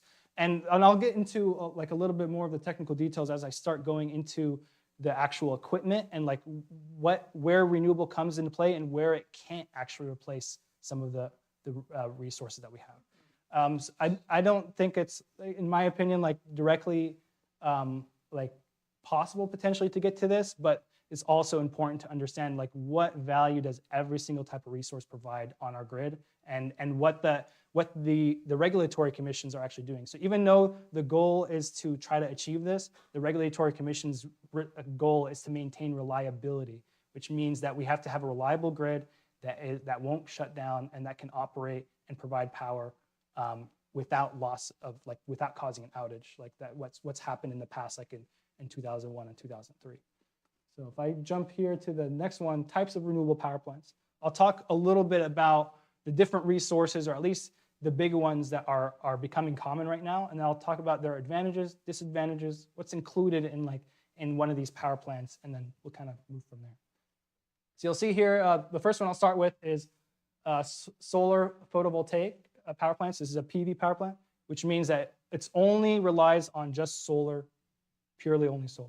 So what it does is, like, they set up these large facilities that have a bunch of these PV panels all throughout, and then we have inverters, transformers, and we connect to the utility and sell power. You can see, like here, advantages. You know, it's great during the daytime. It produces power. It's very easy to construct. You know, like this equipment is now readily available on the market. It also provides what's called reactive power. So there's actually two different types of power, real and reactive. Real is what we actually use in our homes to that power stuff. And reactive is technically, you can consider it kind of like fake power that doesn't actually do any physical work, but it's required to maintain equipment in operation. So you actually lose some power through, like, because of this efficiency, because of this, but you need equipment that's capable of providing this. Otherwise, it can actually cause the grid to destabilize. So you have to have a resource that has the ability to provide what's called reactive power. And then the other cool thing behind solar power is that they have forecasted production. So there's a lot of resources and forecasting companies and data companies that gather weather information all throughout the United States in specific regions. So the amount of power is actually fairly trackable within a certain percentage, where you can actually know how much you're going to be able to produce from a solar facility, even though, like, you know, it only produces during the daytime. So they can actually schedule this by monitoring the weather and monitoring different parameters, and then you can actually use this as a reliable resource during specific time frames during the day. Disadvantages, of course, once it hits nighttime, there's no power from these facilities, right? They only produce power during the day. They're impacted by environmental factors. So, like, and I'll show that on the next page. I'll describe that a little bit more. And then, you know, it requires, like, cleaning. It requires a lot of, like, fancy controls, and you have to evaluate the location, because these require a lot of land to produce. So this is another question I'm going to ask: how much land do you think it takes to actually build one of these facilities? Like, and I'm going to put it in terms of how many acres per megawatt does it require to actually construct one of these? Like, how many acres do you think it requires per megawatt? Any guesses? 500 acres? 100 acres per megawatt? Yeah, per 10 acres? 5 to 10? So that's the closest right there. It's 5 to 10. So it's closer to 5 on but I would start with the 5. So it's closer to 5 acres per megawatt. So you saw, like, one of the solar facilities within Washington State was 150 megawatts. So you can imagine how much land did that require to actually construct a facility that can only produce 150 megawatts. So it does require a lot of land. It requires you know, a place that has good solar power that can produce this, and so on. So I do have a gift for you as well. Didn't forget about you.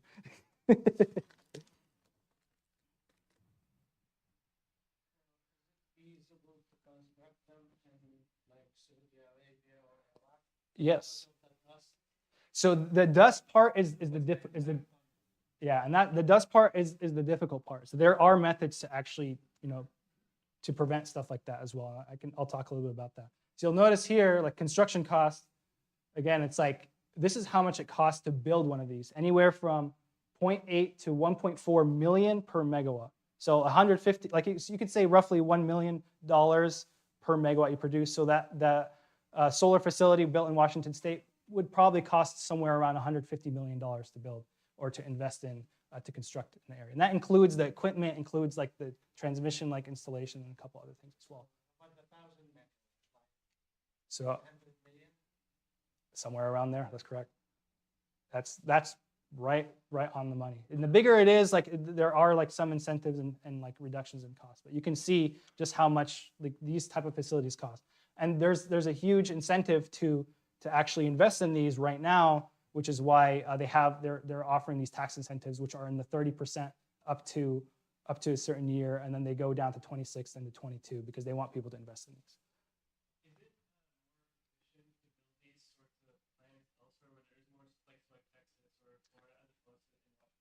That's correct. So that's one of the things too. So you have to evaluate where it's going to be located. And there's a bunch of tools for that actually they've been collecting data for years now on every single location throughout the United States or even around the world.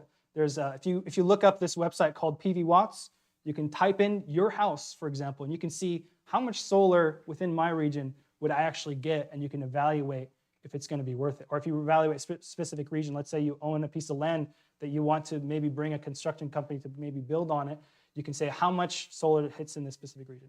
And of course, like one other factor to look at is that some of these lands, they're unusable in some cases, or they just sit there not doing anything. So what they do is they lease them out to do the construction, and they run these plants for a 30 or 40-year term to produce power throughout that time frame.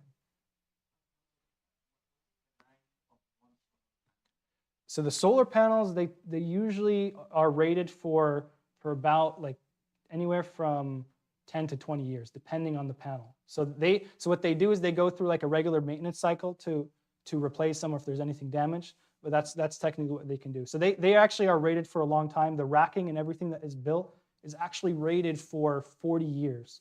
And they do it for 40 years on purpose because the lease with the landowner is usually a 40-year term. Because the actual requirement for these facilities is they're going to build them, they're going to produce power, and they're leasing it from these individuals. So after 40 years, if let's say the landowner doesn't want it to be there anymore, they technically they have to be able to rip it out and replace it. Mm-hmm.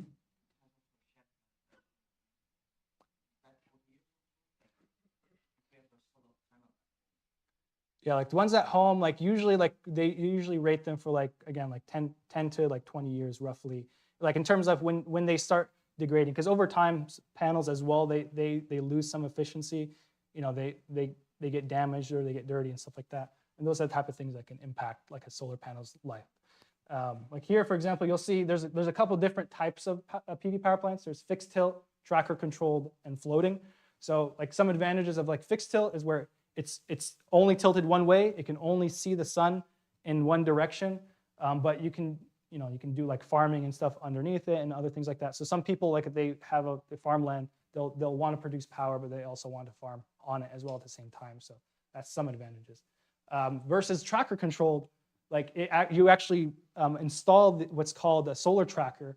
And what it does is it actually monitors the sunlight, and it will adjust with the sunlight throughout the day to produce the most amount of power that you can throughout the region. And there's actually other advantages for using tracker controlled as well. And the last one is floating. This is kind of a unique one. It doesn't necessarily work everywhere, and it also requires, like you have a water land, and to maintain it is even harder too. Question?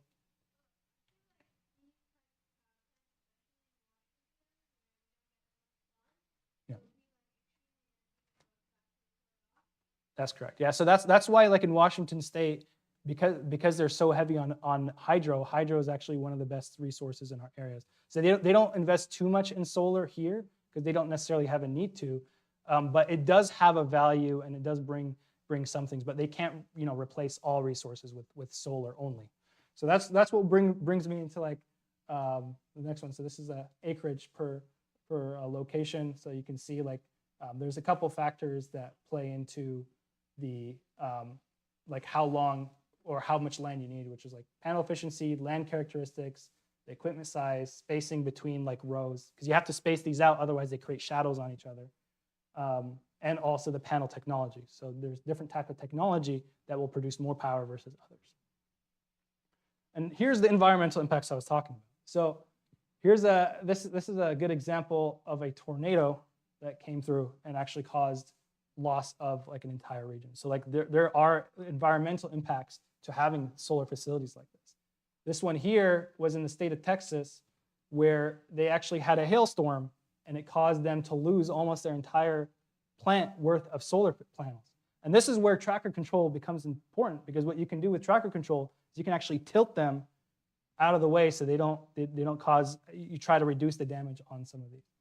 And you'll notice like in some areas, you know, they can get snow. This is in Indiana. So when it snows on solar panels, you can also lose efficiency on your things. And there's ways to even reduce snow where they actually, they backfeed power against the solar panel with a certain amount and allows you to actually melt the snow off of the solar panel. So there's techniques you can use for avoiding some of these. But one of the hardest ones, like one of the brothers here asked, like if they were building it in Iraq and they have sandstorms, you have to clean them, because as they get dirty, you get dirt on them, you know, and you know, birds will come flying over, they'll sit on the panels and stuff like that. You actually lose some efficiency over time. So what they do is they actually do regular cleaning to come through and maintain these facilities. So there is maintenance involved, just like with any facility, but it is something that is doable. But these are the you know, I want to share, like, it's not just the good side, there's also a bad side to some of these. And it's important to know what these are. Next one is battery energy storage systems by themselves. So you would think that this is actually not a big deal, but in this, like throughout Texas, it's actually very popular, where they build a facility that only has batteries. It's only batteries. And there's actually a market for this, because what these do is it allows them to buy and sell power, where they actually charge when they need to absorb power, and they discharge when they need to produce power to support the grid. Because most of the time emergency scenarios happen, they only need power for maybe anywhere from 30 minutes to a couple hours. So that's what these batteries provide. So you'll notice advantages: they can produce during the day and the night. They're very, very fast. That's actually a really cool feature of these. And they're a lot lower construction costs, a lot less land required to actually build them. But the disadvantages, of course, they only last for 30 minutes to 4 hours, which is, it still does a lot. There are fire hazards associated with it, because these are lithium-based batteries. So there's a lot more fire restrictions and codes that need to be in place to build one of these. And it also depends on the battery technology. So you can see construction cost here.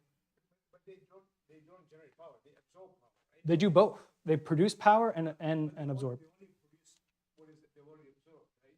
They don't generate new power. Yeah, they don't generate new power. They don't generate new power. They absorb it. But here's how the market works. Sometimes at night, the market works based off of the price of how much power costs. What they do is that they say when the price is low, it's kind of like the stock market. When the price is low, they'll actually use it to charge their batteries, and then when they actually need it, when there's an emergency scenario, they'll come in and produce the power that's required. Exactly. So it's kind of like a method of doing it. So by itself, that's the only way you can use these effectively. Lithium ion, and there's different types of lithium ion. So you'll notice here, there's different battery technologies that you can use. There's like there's lithium iron phosphate. There's a couple other branches, but this is one of the most common ones. It's kind of hard to see on here. This is the most common battery types to use in a battery, because one, it's very stable in terms as a battery technology, versus other battery technologies can actually have instabilities. It lasts very long, and it also maintains its charge properly versus other technologies. So the battery technology does matter, and it also changes the fire hazard of what is there. So they only use specific battery types. So you'll notice this is kind of what a battery facility looks like. Very small piece of land, but this facility is probably 150, maybe like 200. It could easily produce like anywhere from like 100 to 200 megawatts just on its own, but only for a small amount of time, like 30 minutes, an hour, 2 hours type of thing. So you can see the construction, like what does it look like? You have a stack of batteries. There's a bunch of little cells It imagines like you take all your little car batteries and just put every single one of them together, you get something like this. And then it's just a big giant clump of batteries. And then the next one, I'll talk a little, I know this is a little bit technical here, but there's different types of power plants now where you can take the different resources and you can combine them together. So if you use them by themselves, they have their advantages and disadvantages. But now if you use them together, there's some really cool things that you can achieve. So in this case, like you can combine them to actually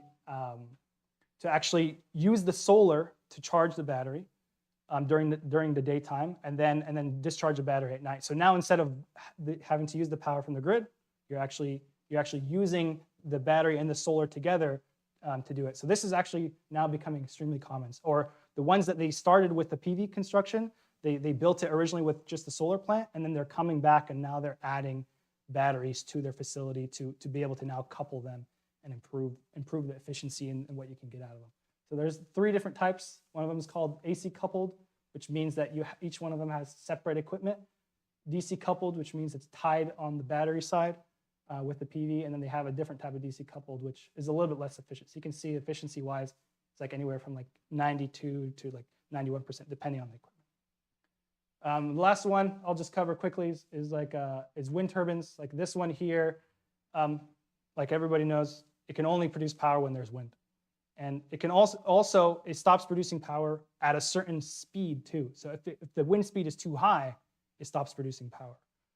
So can anybody guess what wind speed in miles per hour that these things will stop producing power?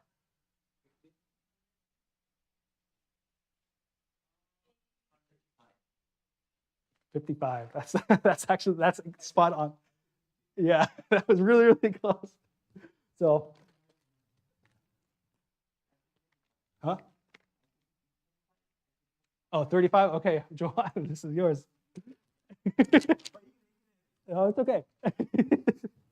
So you can see like some of these, like these wind turbines as well, they have advantages and disadvantages.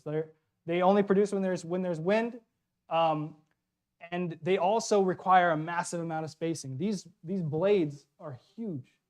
They are like they can span 100 meters, 200 meters long, and you're required to like space them out by like five blades width apart. So they can be anywhere from miles apart, like on a piece of land because they eat up so much space.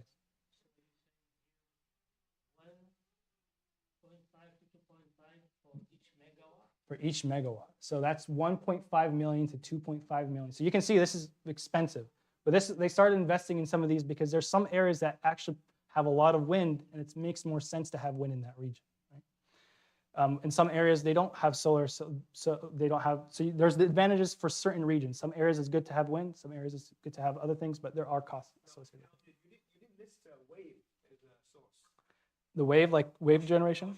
Yeah, it's not doesn't produce as much, so it's like one of the lighter ones, but yeah, and they do have some resources where they'll use that. And the wave technology also it kind of has like a pulse generator, and they use it similar to like how the wind generation works, where it rotates a blade, but it relies on the wave movement to produce it.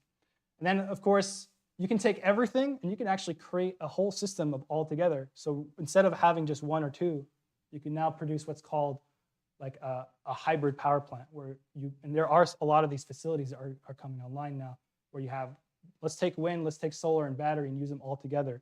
And there's certain things that like the batteries respond, like I said, very quickly, so they can pick up load and help out generators that respond very slow.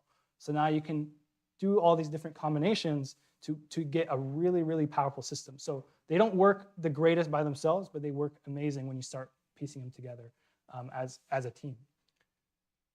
So power plant controls, I'll kind of like hover it. This is the complexity of what it takes to actually control this. Like you have to go through and assign like, okay, I want to control the frequency on the grid. I want to control the voltage. And every single one of these has to contribute in its control capability and to be able to manage our grid. Like at any moment, like you can see, like sometimes you guys are at home and you see the power flicker off and like it'll come down. What's happening in those scenarios is that there's a sudden drop in voltage or like a breaker trips or something like that, and we have to recover it, and we have to account for all those dips and adjustments and and we have to pull back power or increase power on the grid constantly to maintain this. So we build a lot of these automatic controls. We interface with all of the utilities, and we're pretty much, they send us communication, and they can actually control our facility, or we can control a lot of these facilities remotely. One of the most important control functions is what's called primary frequency response. So what this does is like it's maintaining the speed, and this is also something I want to hit on here, why this is so important, especially as more of these renewable sources comes on. So there is a downside of having too much renewable sources, which is why it's good to maintain hydro and stuff like that. So you'll notice this is an event. Imagine the hydro dam that I was talking about in Washington State trips off. It stops producing power. What's going to happen is that there's going to be a massive dip in the speed of like the frequency on the grid, and you get this dip. So everything has to respond and try to help recover that frequency. And you'll notice here it says as you add more renewable sources, this dip can become bigger, which is very dangerous on a grid. So what that means is that another way of thinking about it is these large hydro plants and these nuclear power plants and these coal plants, they use big generators. And that inertia, that big mass that rotates, actually helps maintain stability on the grid. So as you start adding more renewable resources on the grid, what can happen is you're actually reducing the inertial content, which means that you can get a much deeper dip here. And if this drops too low, there's a cutoff threshold where you actually can trip off. You can cause a blackout in a certain region. So they have to maintain this frequency very regularly and be able to respond very quickly. So there are advantages with battery technology and PV, like I mentioned. They respond. So frequency is, you can correlate it to speed. So think of like it's the speed of the system as it's rotating. So imagine like you're on like a merry-go-round and you're spinning, right? And then you try to grab onto the merry-go-round as you're going. It's going to be very hard to jump on and grab it. You're going to feel it tugging you. So think of it like the entire grid is this massive system rotating together. And then if something suddenly drops, like imagine like someone just like put their foot on the merry-go-round, it's going to hurt their foot, one thing, but then it's also going to quickly slow down the system. So something has to come back and slowly bring it back up. Otherwise, it can destabilize the grid. So that's what this frequency is doing, and that's how like it plays a very important role. So if the battery, if like this is what happens in Texas, they're actually using these battery resources because they can respond in a very, very short amount of time. So that's one of the last questions I have is, how fast is this fast frequency response? Like how many milliseconds do you have to respond to be able to meet the requirements for fast frequency response? Any guesses? This is the last prize. What is it? 500 milliseconds? 100 milliseconds? 50 milliseconds? 75? 0.001 milliseconds? 100 milliseconds is the closest. So it's actually 250 milliseconds. And that's from the time that you measure the issue to having to actually have the system start providing full power to actually support the grid. So the final prize for you over here. And so you can see what it means to have these resources and why it's so important to be able to have a combo. And hydro is actually also plays a very important role in Washington State because it allows them to actually do refueling outages for the nuclear power plants. So what they do during the summer, right before the peak of summer, that's when the nuclear power plant refuels their thing because the water level is the highest, so they can support the grid at that point. So they have a 1-month time frame to actually do all the engineering and all the replacements that they need to do at a nuclear power plant. And after that month, the peak of summer hits, everybody's turning on their air conditioners, and like there's a lot of power usage. So then they need to use that water that's built up behind the dam to actually support the grid throughout the rest of the period. And every single one of these actually plays a role altogether to maintain reliability. And you can see here like control strategies like of using solar, like forecasting. So like there's some inverters have a limit, and you can actually use it to charge the battery with the amount of power that you're not using. So there's advantages to that as well. And then the last one is the reliability issues, is that there are a lot of issues that have happened throughout the grid. And this is why I told you like Nook plays a huge role every single one of the engineers that's involved in the industry plays a huge role into making sure that what we're building is reliable and it works really well. So there's a lot of incidents that happen. You can see from the time that they started building these, because this is new technology. There's a lot of unknowns that haven't been explored yet. And Nook's role is to make sure that they're evaluating the change, and they're also looking at the impacts it has on the grid. Because mistakes happen in any industry. So like things like people programming something incorrectly, or to not enabling a setting that they should have, which causes a unit to trip off very quickly when they didn't expect it to trip off. So it plays a big role in what we do. And that's the end of my presentation. Any questions? I know I talked a lot. Wind power? All right. I just want to make a comment. Yeah. I heard here. It said that on average 1 megawatt of electricity Mhm. can power roughly 650 to 1,000 homes. Yeah. 1 megawatt. 1 megawatt. So you have one of this. Yeah. It can power that many homes. Power up to 1,000 that can be used in Yeah. Africa, Middle East. And especially on 1,000 homes.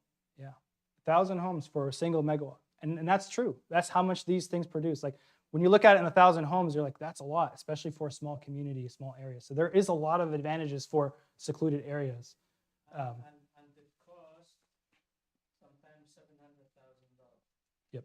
And it depends on the size of this plant. So you'll notice there's a really tiny one to a really big one. I went to Germany, Ireland, and Poland. They all have just after Yeah. farmers.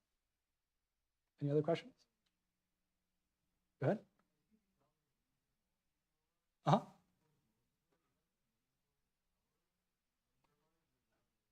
So even in Eastern Washington, this is one of the sources of power, but the main sources of power throughout all of Washington is actually the hydro dams. Like you'll see, like compared to all the wind farms, you can combine them all together, they don't exceed the amount of power that the Grand Coulee Dam produces in Washington State. Like that's just how enormous and how big of an impact like a hydro plant plays in our environment. So can this be done like when at Bellevue, when at Buffalo, when at Military?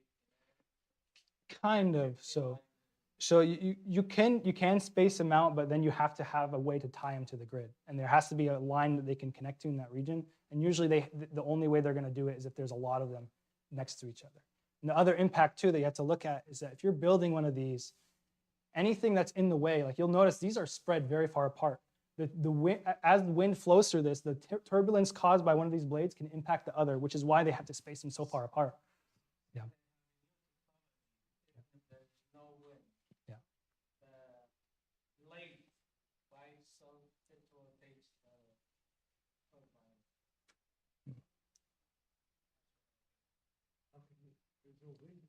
Yeah, I mean, for the thing is, like, if you have any source that actually is, so like, but even if you use technology, you have to use power to actually to run it. So there's efficiencies that can be lost easily. They put some weight on each panel and it goes down and the other one goes down.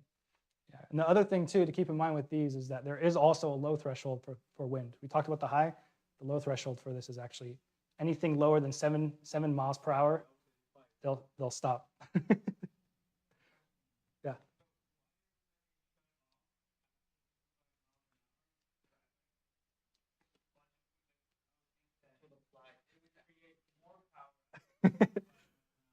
Yeah, so there's a gearbox in there, and there's a rating to how fast the speed that gearbox can handle. So if you exceed that speed, you can now cause extra heating, which could damage the gearbox and the stuff in there. Yeah, it's pretty much, think of it kind of like, has like a transmission in there to adjust, because you have to be able to adjust for the different speeds of wind to be able to generate, because frequency, like I mentioned, has to maintain the same speed on the grid. So you have to be able to constantly adjust the speed internally to one of these to make it, so you can see the gearbox here. This is what it looks like. And for somebody to maintain this, by the way, you can imagine, there's actually a big ladder throughout one of these, and they have to climb this thing. And it's like, it's pretty tall. Like this is over 100 meters tall, and they have to climb this ladder to go up there. What do you make of this new small nuclear reactor? Small modular, right? Yeah. So small modular is actually, in my opinion, is actually a very, very strong thing. So the sad reality of nuclear is nuclear is actually a very strong carbon-free emission source. So back in the 1970s to 1980s, when a lot of these nuclear power plants were being built, there was an issue. There were some reliability issues that happened, which led to a lot of fear in the environment. Like, for example, some of you probably know about the event of Chernobyl, right? That's 3 Mile Island. And 3 Mile Island is the big one, right? And those 3 Mile Island, Chernobyl, like the big events that people see on the news, that's what led to a lot of fear of building nuclear power plants. And that's another thing to look at too, because when I talk about like, yeah. I mean, like I know the bill, for example, is investing a lot of money in smaller plants. Yeah. Are very safe.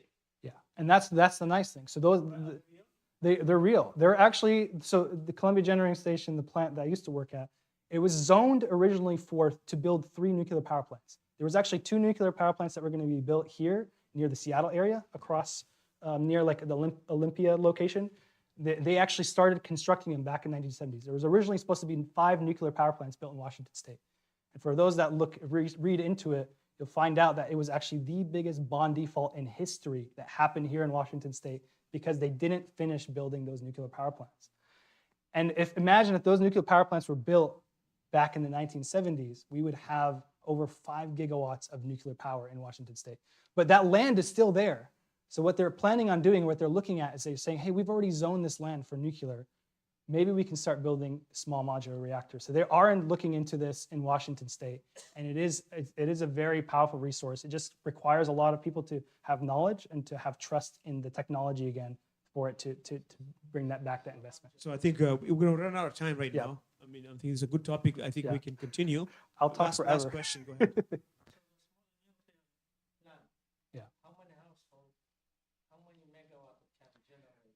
Yeah. So a typical small modular reactor produces anywhere from 80 to 100 megawatts, just one unit by itself.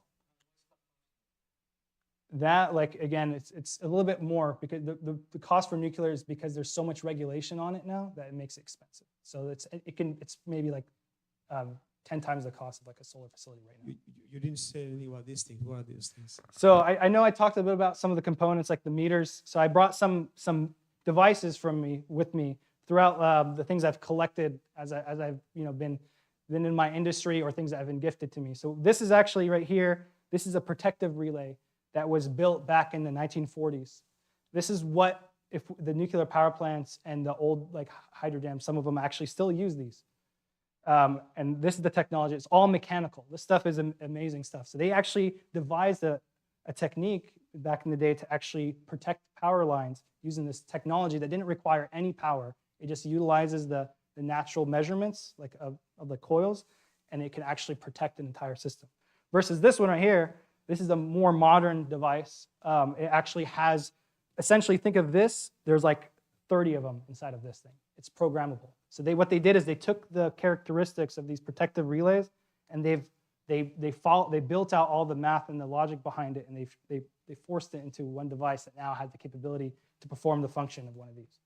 But of course, there's downsides to it now, because now you have to have it powered. It requires some power to keep it running, versus these didn't require any power.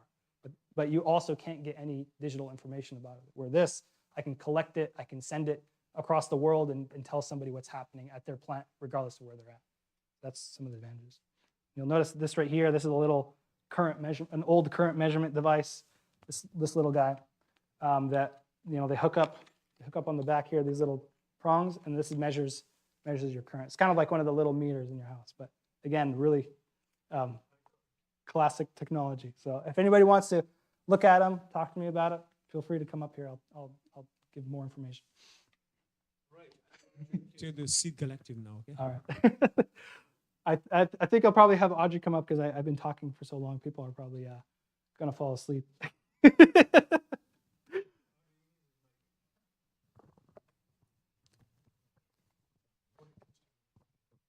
Assalamu alaikum, everybody. That was a great presentation by Brother Amjad. So the next event's going to be the Seed Collective Book Club by Haura. It's going to be downstairs in the library. So if you guys decide to stay, it's about an hour. So feel free to join. She's doing lesson 2 of the current book that we're reading right now. And tomorrow I'll be presenting on aviation. So I would love for all of you guys to be here for that as well. So inshallah, I'll see you all tomorrow. Oh, And I'm also doing a flight raffle. So whoever attends my presentation will receive a discovery flight, which is a chance to win a discovery flight, which is a 2-hour ground lesson and a 2-hour flight lesson. So on the it's actually the first airplane that I trained on before I became a professional pilot. It's going to be a Cirrus 20, so G6. And I'll put a picture of that on my presentation tomorrow so you see what plane you're going to try out. Thank you, guys. Thank you very much. I mean, it was really very nice of you to bring all these goodies. You know, I think again, that's a very extra bonus. I hope, brother and sister, I hope you enjoyed this presentation. I think we will actually have our Ramadan gatherings. We want to actually make it wide and varied. You know, there's spiritual aspect to it. There is the community aspect to it. There's also a learning aspect to it, right? So I think this will be a good thing. And I really appreciate Amjad and Audrey and Hajar and Hawra and Noura and Dina. All these people have been working very hard at trying to put it together. I hope I didn't forget anybody. But if I forgot, yeah. Morel. Okay, that's right. That's right. Yeah. Thank you very much. Okay. I think this concludes our formal part of the program. You guys can mingle and do informal things. Okay. Thank you. Assalamu alaikum. See you tomorrow at 1:30 for Dhuhr prayer, inshallah.